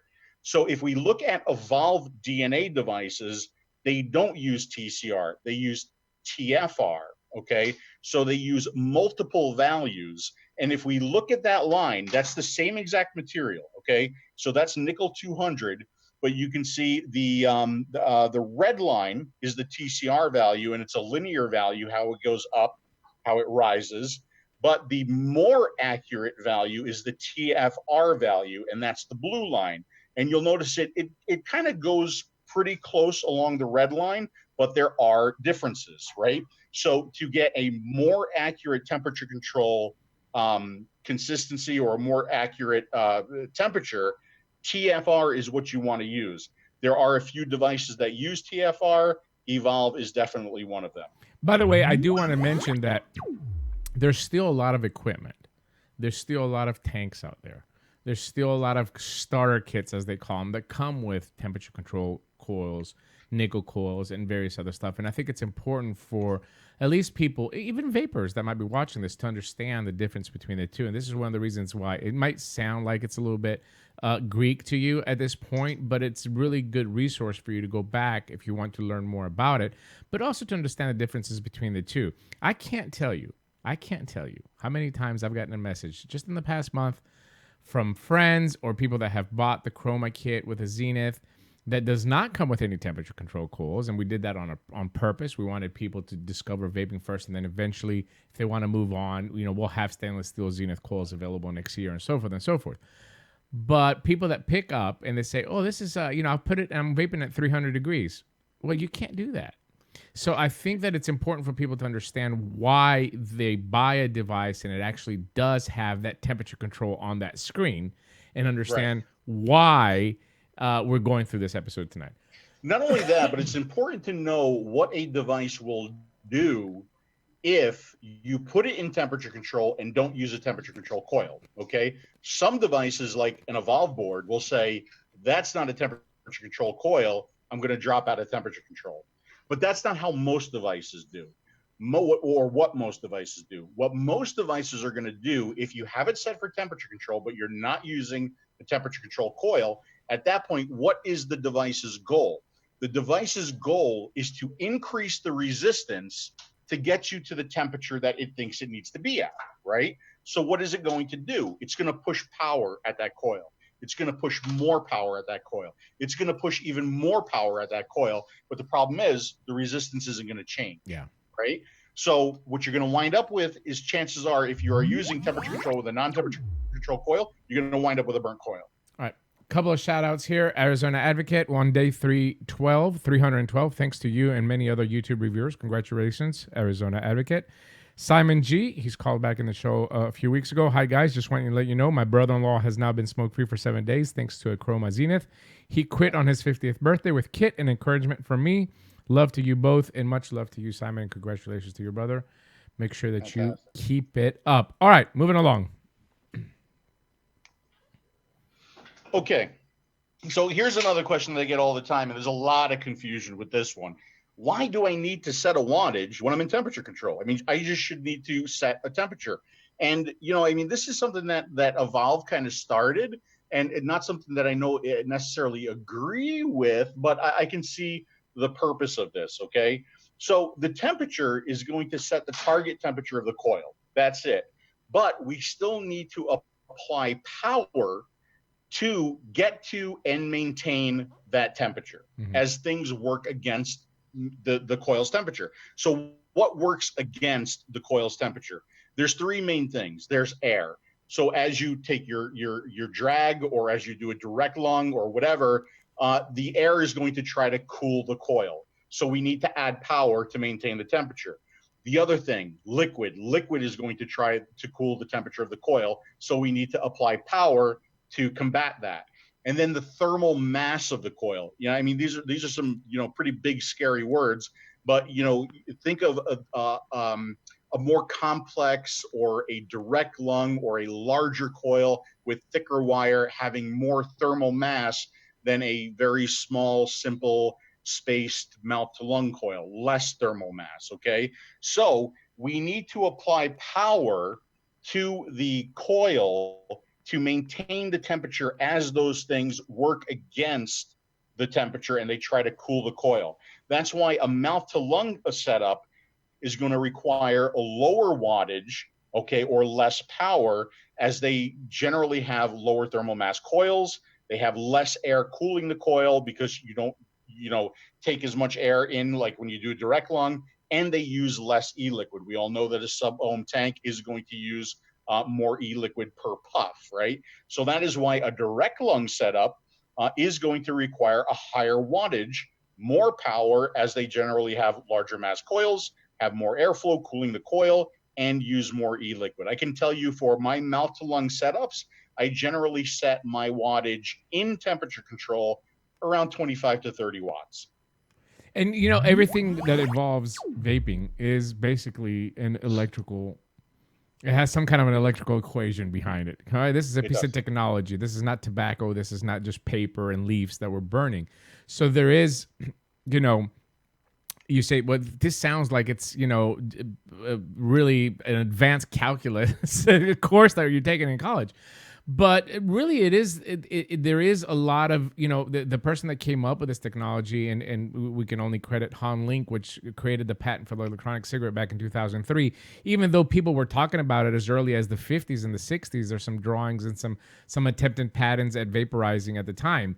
But you have to understand, like, what this Han Link person was thinking to create this type of technology. It's truly amazing. It really is. I mean, I find it interesting just as a topic. I wish there would be a documentary on just the technology of how we moved on from burning and inhaling smoke, something that's prehistoric at this time, to this. It's just amazing in a short period of time. I would love to ask him, like, if I were to ask him anything, if I were to sit down and have a conversation with the man, I would ask him, what do you think of where the technology is today? Would you have imagined that it would have gotten to this point? And what do you think? Was this your initial plan and your initial goal? Did you expect it and want it to get more complex? Yeah. Or did you always want it to be as easy as possible to make it more approachable to people? That's what I would ask. You know what I would ask him? Show me the money. How much money did he make when he sold his patents to big tobacco? That's what I would ask him. All right, moving on. Right. I have to put a little humor in there to break up this temperature control highway that we're on. Yeah. So for best results, when you're doing temperature control, here's what I would recommend. Number one, before you even screw your atomizer on, set up your device for temperature control. So set your temperature, set your wattage, set your coil material. And of course, make sure that both the mod and the atomizer are at room temperature. Come back to me, Dave. Yes. If you could, please. Absolutely, I can. Yes, I can do that on the fly. Look at this. Boom. Pow. All right. So if I have this here, and this is cool, okay? Well, the device knows how much it needs to raise the resistance in order to get me to the temperature. Now, if I push the button, I'm changing the resistance. If I'm using a temperature control coil, which here I'm not, but just as an example, if I push the button, I'm increasing the resistance of this atomizer. So if I unscrew this now and I screw it back down, the device is going to say, oh, well, that's my starting resistance, right? But the problem is it's not, because the atomizer is warmed up at that point. So if you mate a warm atomizer to a cool device and you say, this is my starting resistance, what's going to happen is your temperature is going to be high. It's going to be very, very high, because it's going to say, well, that's my low resistance. Now I got to push it up that much more to get to my target temperature. So that's why it's very, very important when you are setting up for temperature control, you have to make sure that your atomizer is cool and your device as well. Okay, so very, very important. Sorry, I was muted. Sorry, I was muted. That's okay. Let me just bring it back up here and switch it over to you. There we go. All right. Okay. So set up everything first before you screw it down. Make sure the atomizer and the coil and the device, they're all at room temperature. And then the other thing is you want a stable resistance coil. That is so important. That is why I recommend a single strand spaced coil. They are more stable. So let's think about, we'll say a Clapton coil. Let's think about a touching coil. what do you have to do generally to those coils before you wick them and get them ready to go? You have to make sure that they glow evenly from the inside out. And when you fire a Clapton coil or you fire a touching coil for the first time, that may not happen. Okay, so what you wind up having to do is brush or play with your coil until it starts to glow evenly from the inside out. You like to play with your coil a lot, don't you? What's that? You like to play with your coil a lot. I do. I like to play with my coil. Okay. Every night, as a matter of fact. But if you look at the resistance of that coil before it glows evenly from the inside out to after it does, the resistance will change. Okay. Now the problem is, hopefully your touching or your Clapton coil will remain stable. Okay. But if it doesn't remain stable, it's going to mess with your temperature control. Right. So the most stable coil that I've come across, that I've used, is a single strand, very, very simple spaced coil. Okay. Use the 𝗃𝗽𝗃𝗃 tool. You'll get it right every time. Right. The other thing is to start low. Okay. Because this happens to me all the time. I'll set up a device. I'll do everything right. I'll set it for like 420 degrees and I have liquid hot magma in my mouth because maybe I did something wrong. Maybe my electrical connection isn't right. Maybe something else isn't right. Or just maybe the mod isn't reading accurately. So I always recommend start low, around 370 degrees Fahrenheit. You can go ahead and convert that if you're a Celsius kind of person. And work your way up. And there are pre-built available coils on the market for temperature control vaping, if that's something that you want to start off at and then eventually get into building yourself. Just a couple of comments. Catherine Nobles, thank you so much for going over TC. I have multiple TC mods and use stainless steel coils, but do watts because I don't understand TC. So you're welcome, Catherine. PSS, smoked 30 plus figs a day. That's a British expression for if you didn't know. For 31 years, tried your Zenith with 𝘀𝗽𝗄 one day and quit the next. It's been 9 weeks, cigarette free. Thank you, DNP, for saving my life. I like that DNP. Maybe we need to trademark that and use it. DNP. But congratulations to you, PSS. I'm glad that we helped a little bit, but it was your will and your desire to quit smoking. Cadillac Robinson, thanks guys. I've been a big fan for 3 years. I've been vaping for 4 years. I'm a caregiver for disabled adults, and I have 3 out of 4 of my clients whom were smokers with emphysema, asthma, COPD, etc. I got them all to vaping. Well, congratulations to you, Cadillac. We don't deserve the credit, but you do, my friend, mostly for doing what you do. So thank you very much. Just wanted to get those comments in. And oh, that's terrific. By the way, do you think we should go with D and P, or should we remove the and make it a lot more funny? Or we could do PD. Live PD is one of my favorite shows on television. Was that because of me? It really was. It was. Let me tell you, I'm obsessed with this show. I tweet them now on the weekends when the show is on. I have a friend that we play an online game together, and we get on Friday night at midnight, and we start the show as we're playing the game, and we just discuss. And then I tweet Live PD at the same time. I'm completely obsessed with it. Completely obsessed with Live PD. So PD, the quality and the entertainment value of the show goes up by the number of people who get tased. Exactly. It's exactly what it is. Yes. Like we have a shot bottle, and if somebody gets tased, we take a shot as well too. It's a really funny game. I love that. We should all play that game. But the reason why I bring it up is because Live PD is very, very popular, so we should capitalize on the PD part. It'll be Vape PD for us. I'm just saying it could be. By the way, I have $1 million idea. Okay. I don't know if I've told you this. Can we get through the slides? I think yes. We have one Just the last thing. Just to bring a little bit of entertainment. Go ahead. Just the last thing. My 2 favorite things on Live PD is tasing, number 1, and number 2 when they release the puppy. We call it the puppy. So when they take the dog out and they just let the puppy go and it bites somebody because it's just stupid because you're not. For crying out, just comply with the police, right? So they release the puppy. So listen to this. This is $1 million idea. Please trademark this after the show before somebody steals it. Okay. We create false teeth that you can put into a dog that tases. So when they bite, not only they're going to bite, but they're going to tase at the same time. Oh my God. It's the best of both worlds. It's the most brilliant idea I've ever had in my life. That'd be great. Amazing. Wouldn't it be great? That is amazing. I love it. Back to troubleshooting. All right. That was my idea. Okay. So so let's talk about troubleshooting and some things that you can look for if you're having some issues with temperature control. Number 1, is your electrical connection clean? You can use some Tarnex. You can make sure that your 510 is clean. your 510 on the atomizer, your 510 on the device. Make sure all your connections are as clean as possible for the best possible electrical connection, right? Is your atomizer wicking properly? There have been many times where I thought that maybe my temperature control wasn't working, but it was actually the fault of the atomizer and the atomizer not wicking correctly. And we could talk about that in a little bit. Is your wattage set correctly? That's important. And don't laugh, because we're going to talk about this more. Is your tank full? Okay. Is your material set correctly? Again, very, very important. And has your mod read the resistance correctly? So those are just some things that you can definitely look out for. And I'll come back to me. Actually, come back to the both of us, Dave. Sure. You know, even me, even to this day, okay, I'll be using a device in temperature control, and all of a sudden, I'll get a really weak vape. Yeah. And it's inevitably what happens is I start to look at my settings. I'm like, my wattage is set correctly. That's not it. My temperature is set correctly. My material, what's wrong? And I start thinking, like, what's wrong? It's got to be a problem somewhere. And then I look at my tank, and my tank is empty. Yeah. Okay. Because you know, especially when you vape wattage for so long, you're used to how things happen, right?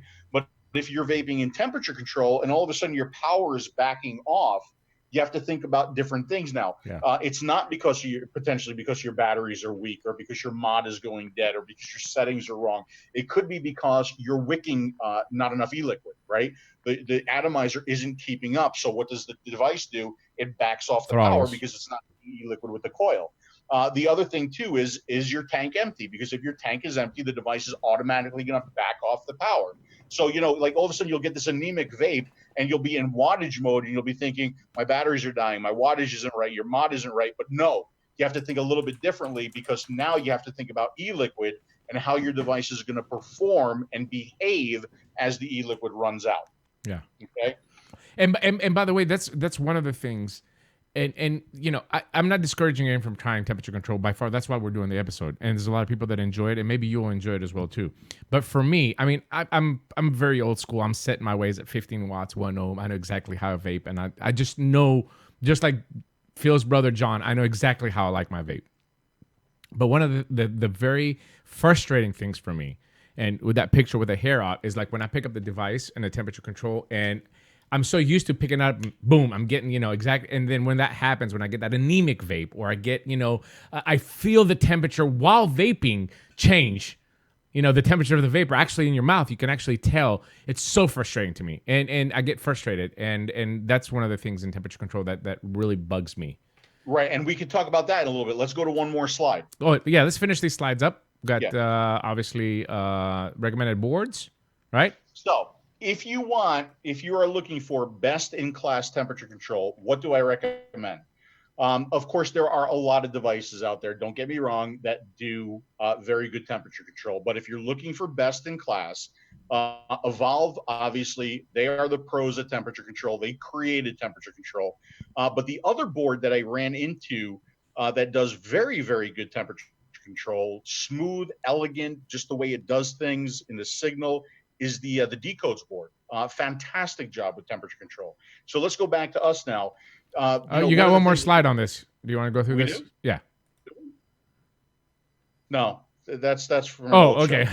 my Yeah, bad. okay. I thought it was part of the temperature control.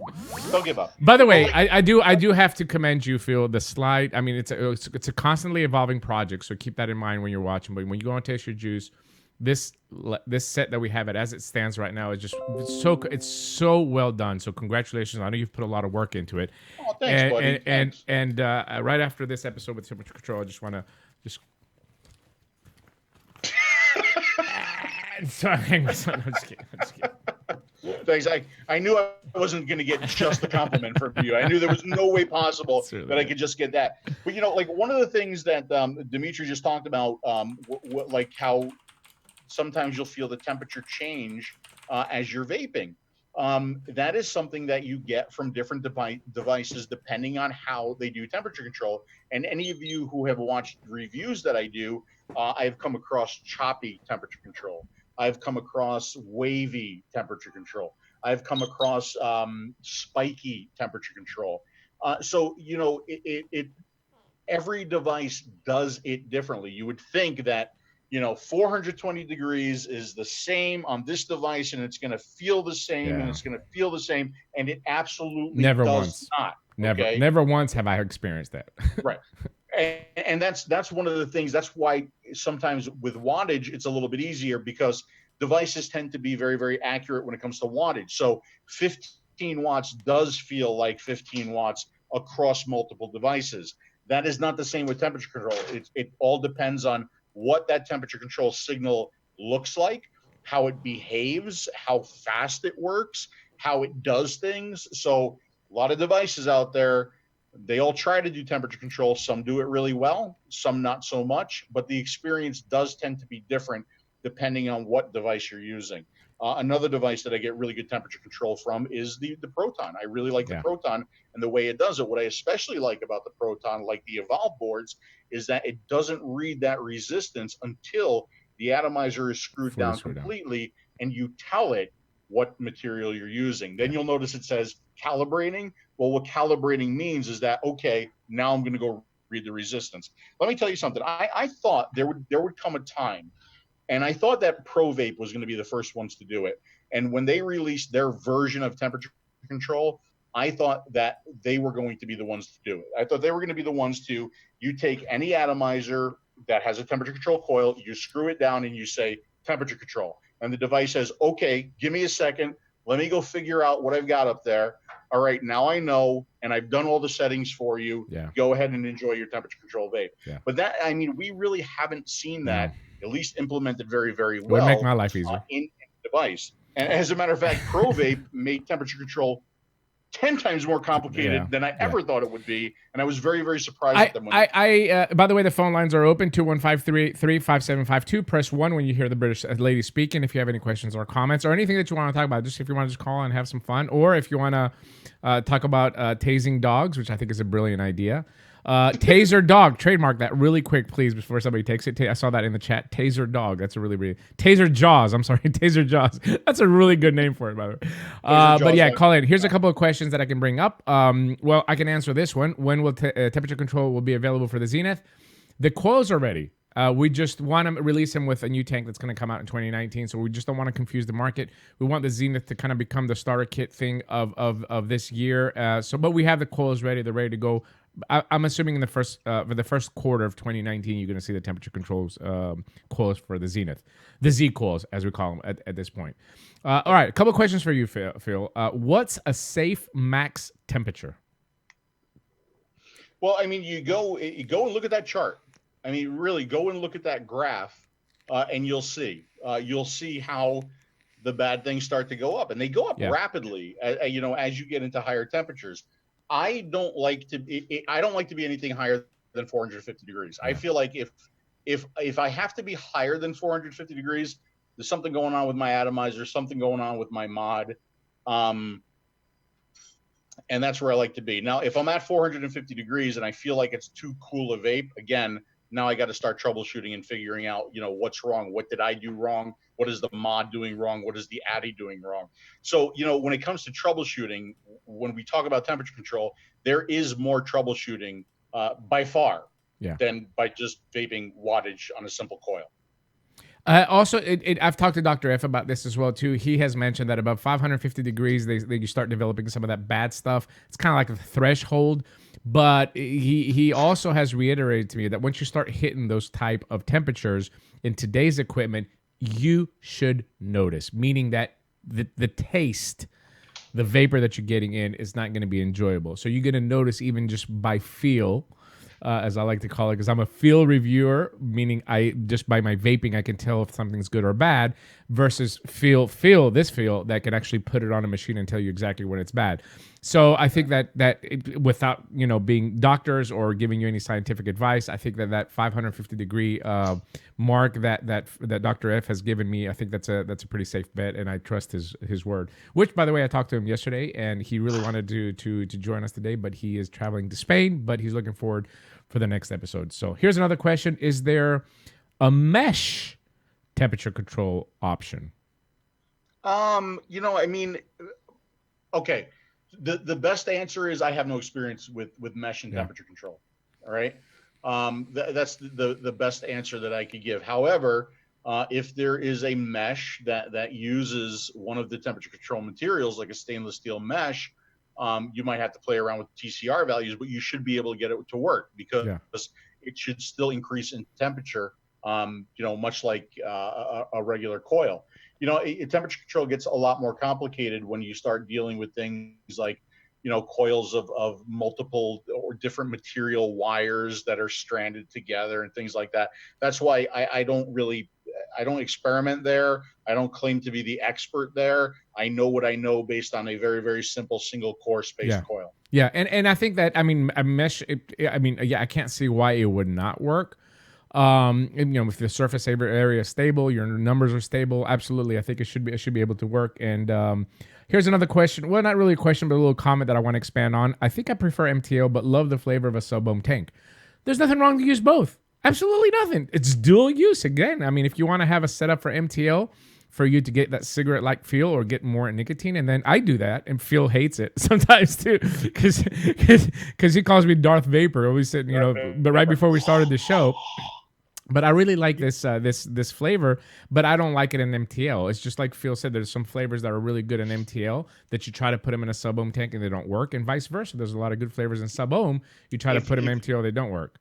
If you like flavors that are high in sweeteners, it's almost, I can't get a good enjoyable vape in a mouth to lung setup. Yeah, I have to go to higher power. Yeah. I have to go to 𝗀𝗵. I have to go to direct lung, right? Yeah. And that might be your experience. You might be really enjoying a flavor that just doesn't work for mouth to lung, and that's okay.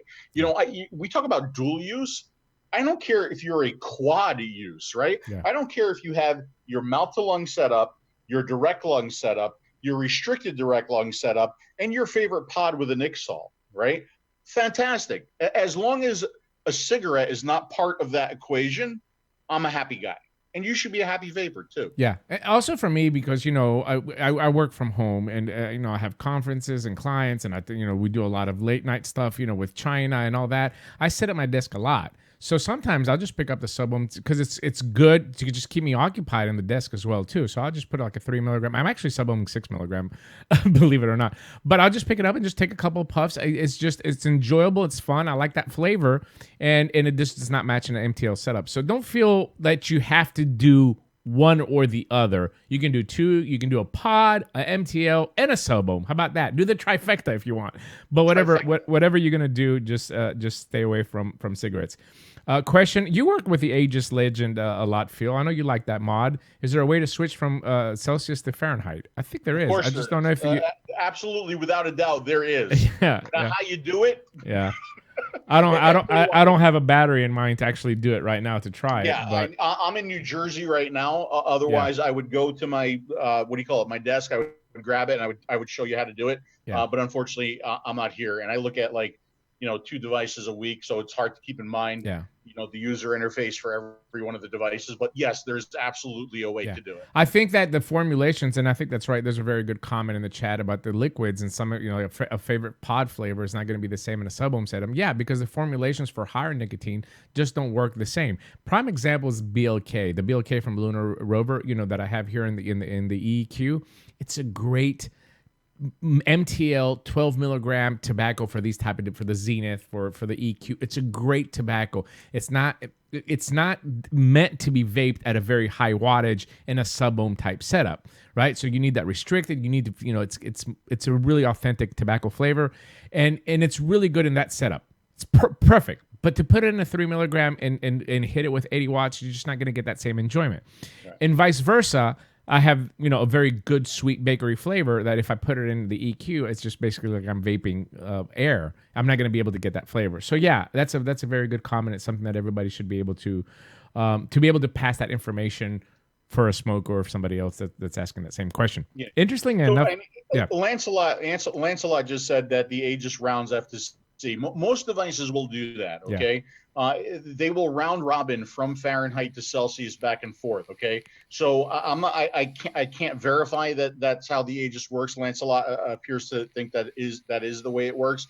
But most temperature control devices, when you increase the temperature, it will increase in 10 degrees Fahrenheit until it gets to its maximum Fahrenheit which is typically, we'll say 600 degrees Fahrenheit.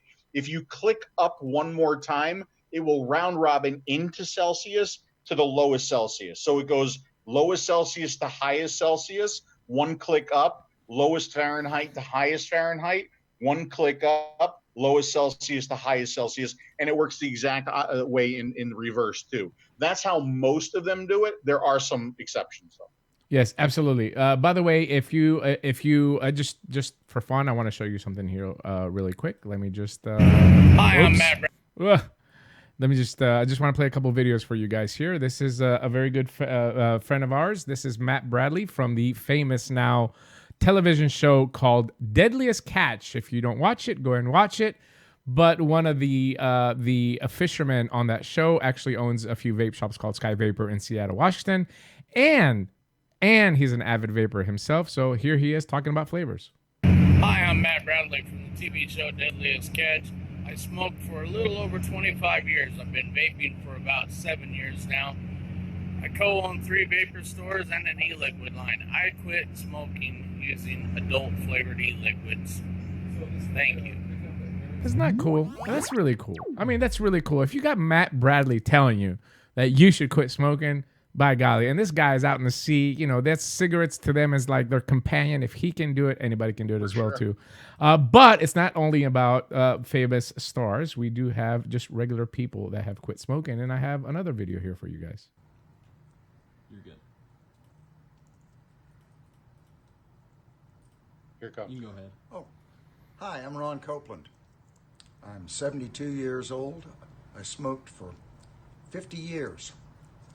After getting a Christmas present of $100, I bought my first vape kit, and my wife was able to enjoy 5 months of her life without me smoking. I smoke blueberry. It's just a flavor that seems good to me, and I have no intention of ever smoking a cigarette. Isn't that fantastic, Phil? 72 years old. How a touching story. And his wife was able to enjoy 5 months without him smelling like cigarettes again. He's vaping blueberry flavor, 72 years old.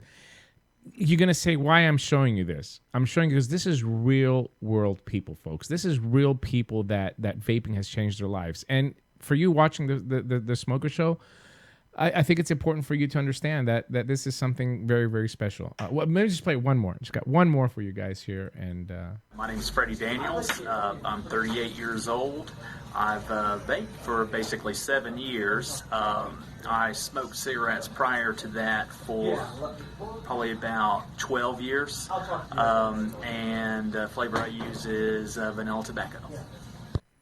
So, you see, vanilla tobacco. There's nothing wrong with using tobacco flavors either. But anyway, these are real life people. And so what you're saying is somehow adults like flavors too? Like flavors too. Absolutely. Absolutely. So our taste buds do stay with us through adolescence and all that stuff, huh? Yeah. I mean, what did we have in Vegas for dessert? We had, what was that? What was that we had at the steakhouse that you really enjoyed? It had ice cream and Bavarian, what was it? And it my had wife ordered that bananas. And no, the bananas was one, and then the other one was like a sponge cake that had caramel drizzle on it and ice cream, and oh my god, it was delicious. Very delicious. Yep. I suffered that night. I had a few bites from that, but anyway, yeah, pretty cool. Anyway, 215-383-5752. You got about 6 minutes to call in if you want to call in and talk to us.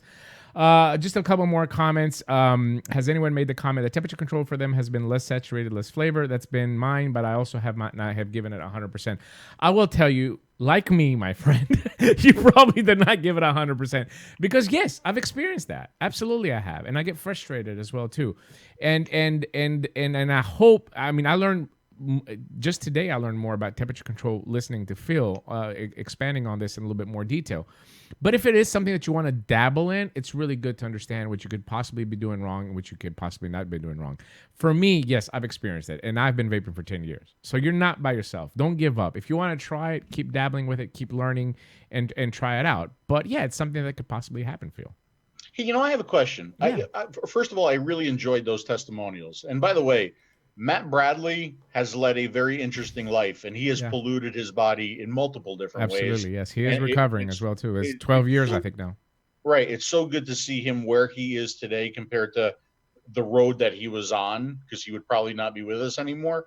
I mean, if he can do it, anybody can do it. Yeah. You know, but it's nice to see just like regular people, because if you look at mainstream media, like what was the one that I just saw with, what was it, Tommy Smokes or somebody like that? Yeah, it was some guy on Fox News with Laura. Oh my God. Yeah, I mean, do they literally go out and find the biggest numbskulls to represent vaping and then put them on like the biggest news channels?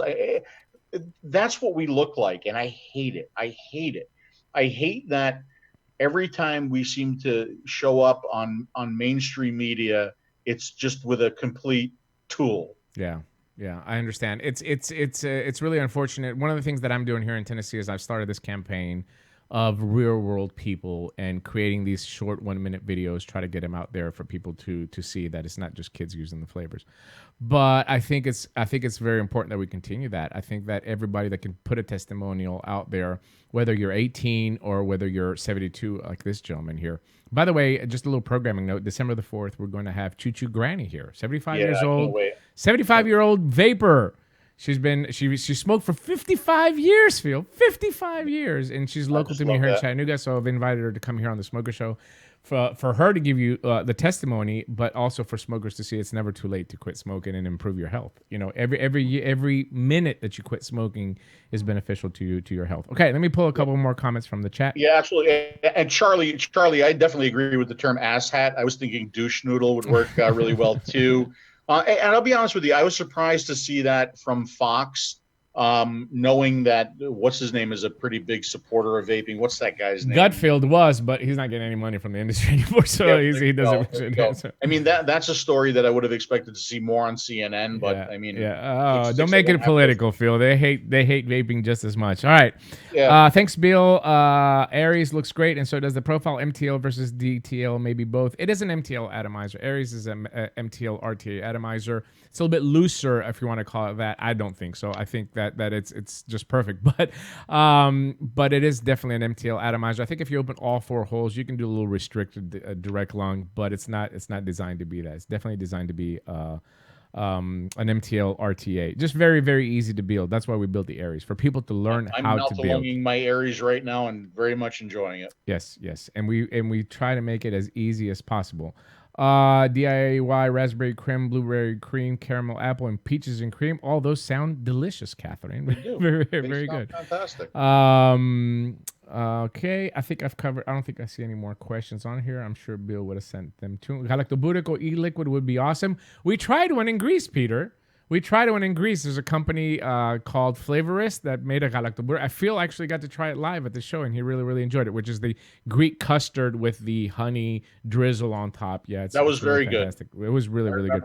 It's a DIY flavor. You have to actually buy the flavor and then just make your own liquid. But yeah, it's very, very good.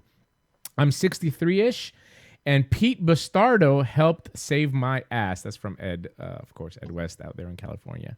So I love Ed. That's a good guy. Ed always comments on my videos, and I appreciate that, Ed. Yeah, he's good. He can be a little bit annoying sometimes, so we still love him. I still love him. Okay. He's always been a good supporter of us as well too. All right, but is a loose MTL the Aries? I think I explained it pretty good. I don't think I should explain it anymore. Look, there are. Hey, if you want a tighter mouth to lung than the Aries, they're definitely out there. Absolutely. Okay? The Aries is not the tightest draw that you can get for mouth to lung, but that's not really what we designed it for. We designed it for a wider range of vapors. I think you can still get a really enjoyable mouth to lung, but is it like sucking a golf ball through a garden hose? And Phil knows all about that. I use it every day. I can't. It's just my favorite vape. But you know, I'm set to my ways. I know exactly how to vape, and I think this is one of the things that people should really take away from this episode as well too. Once you find your nirvana, stop chasing it for a while. Just try to get off cigarettes. Do you know what I notice? Because I've just reviewed like several mouth to lung atomizers, and I noticed myself continuing to go back to the Aries, and I think I figured out why. Number one, it's the ease of the build. I like an easy build. Yeah. But number two, I don't get as much condensation in my mouth as I do from those tighter atomizers, right? So, you know, along with that tightness of draw and that sharp defined throat hit, you have to close chamber size, you have to close shaft size.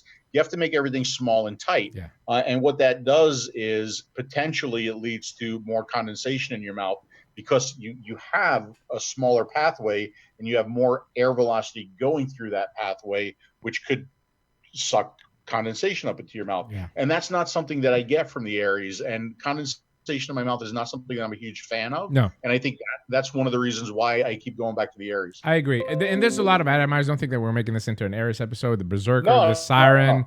the Siren 2, the one that you just reviewed. What was The Siren 2 is fantastic. I think that is probably most Aries-like, especially in the build, right? Yeah. Because it's got that drop-in coil build.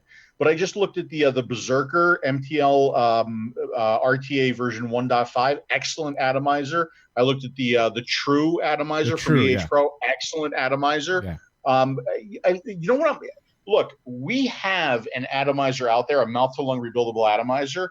And instead of us being, or at least me anyway, being, oh, well, there shouldn't be any mouth-to-lung because we want to sell. No, like I'm happy that there's more mouth-to-lung atomizers out there because one of the things that I've always said, and I think Dimitri's always said, is if there are 1,000 direct lung similar style tanks, right, and if it gives people that kind of an option to find the look and the feel and the color or the materials or whatever that they need to not smoke, I'm happy that when there will be 1,000 mouth-to-lung atomizers out there, giving people the choices and looks and materials and different experiences that they need to not smoke. I think the competition in this case is a very, very good thing. Absolutely. And if I can take anything, I'll take power. I'll take credit for it. P&D brought MTL back in 2018, baby, because we've never seen this influx of new MTL rebuildable tanks and pre-made coils and all that coming out as we're seeing in this year as well too. So if we started this train, I think it's a great thing. I think it's going to help more people quit smoking, and ultimately it's just going to make more vapors, and that's always been the goal. So yes, I'll take credit. Well, I mean, like even in the review scene and the vape personality scene, I think everybody started out one way, but I think when the high power stuff and the direct lung stuff got popular, they all went in that direction, whether it's to get views or whether it was to get, more subscribers or whatever. And I'm sure they're doing that. I think that's fine. That's fine. But I think, we haven't done that, just to like make more money or to get more subscribers or to get more views. We haven't done that. We just continue. Through all of that, we continue to vape the way we enjoy vaping. Yeah. Right. And we've really never changed.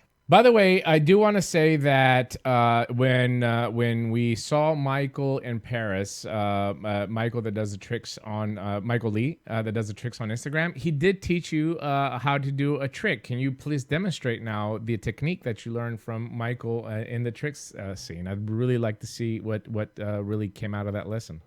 You mean like how to blow it out? Yeah, I'd like to see that. The lighting is not good in this room, number one. Number two, there's a draft. I'm afraid that if I blow an O, it won't look very good. And number three, I haven't practiced the technique enough. Just what I was going to say. Funny story. No. Yeah, we were in Paris. Like, Michael's going to show me how to blow O's. I was like, oh, that's great. So he comes back. He's like, I said, did he teach you? He's like, yeah. I said, can you do it? He's like, I still can't make it. I still can't get it to do. You know what, though? I mean, I was doing it completely wrong. Yeah. And he did teach me the technique. Now I just, like, if I could carve out 10 minutes of my day to actually try to make it happen would be nice. But yeah. By the way, old Greeks like him, this is coming from 𝘃𝗽𝗄 130, use only MTL. I think that's true. I think that's a European thing. I don't think it's just a Greek thing, because we are seeing a lot of MTL use in Europe, and a lot of the great mouth-to-lung rebuildable atomizers have come out of Europe as well too, meaning Germany, Greece, nothing from Italy, I don't think, but France. We've had quite a few K funds and stuff like that have come out over the years in the European market. And it's nice to see it now kind of invading the U.S. space. All right. I said that, and I think in the True video where, I mean, it was just a few short years ago, which is like decades in vape time, when if you wanted a really good quality mouth-to-lung vape, you were going to spend bucks, right? Yeah. You were going to spend bucks on a Typhoon or a K-Fun or a 𝘃𝗽𝗄 or maybe one of the giant vapes atomizers. I mean, or Skyline, right? You had to spend some serious dollars to get yourself a quality mouth-to-lung vape. And I'm thrilled that you don't have to do that anymore. $30, $40, $50 is going to get you in an atomizer that's going to be an outstanding mouth-to-lung vape.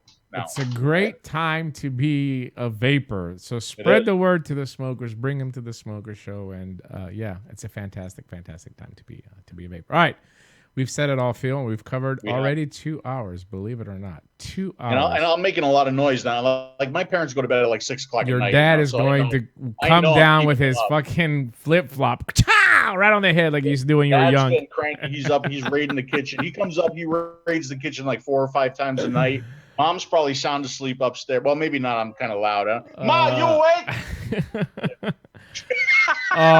But seriously, we do appreciate all the support. We appreciate all the messages that we're getting on the Smoker Show. It really makes us feel like we're doing something productive here, and it's nice to hear. Absolutely. Even if we don't get a lot of it publicly, even the private messages, we really appreciate it. And it really makes our heart flutter when we get those messages. If we were able to help you or a family member quit smoking, that's very, very important. I thought I made your heart flutter. Every time I see you, buddy. Okay. In fact, it flutters more when I don't see you. So just with anticipation. But yeah, thanks a lot to our sponsors. Of course, INNOKIN and JOYETECH are 2 big hardware manufacturers from China for sponsoring the show and making some of these products available that we were able to pass on to you. My Vapor Store for MTL10 is the code for platform products on myvaporstore.com. Thank you so much. Great website with very, very fast shipping. And from Liquid, of course, 5𝗺 is Symmetry for me. It's just a great vape. But they do have a new tobacco line now. It's called the Red Line. Naked 100, of course, been around. You'll find them everywhere. And our newest sponsor, LUNAR ROVER, if you want to help somebody quick. BLK, it's a Virginia Flake tobacco. Really, really good. Give it a shot. Switch 10 is the code for LunarRover.com. So thank you to them as well, too. And thanks to the Vaping Advocate for sponsoring our telephone lines, which didn't get used today. Did you mention Naked 100? I sure did.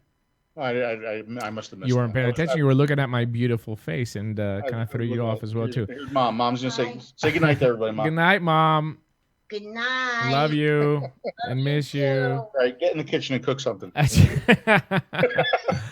But from me to you, Phil, as my good friend, I want to wish you a happy Thanksgiving. I hope you enjoy your time with your family there. I hope you enjoy the great meals that your mom is going to prepare with love. I will. I'll take some photos. I'll put them on Facebook. Love and happiness. It's just spread throughout your family. And I hope that I'm thankful for you being my friend this happy Thanksgiving. I feel the same way about you, my friend. I wish you and your family a very happy Thanksgiving. And to all of the people who do watch the show, who share the show, who watch the reviews, it means a lot to us. I know we say that a lot, but I think when we say it, we truly mean it. So thank you guys for sharing the show and for joining us. And I was thrilled to share my family with you guys tonight. And we'll be back in 2 weeks.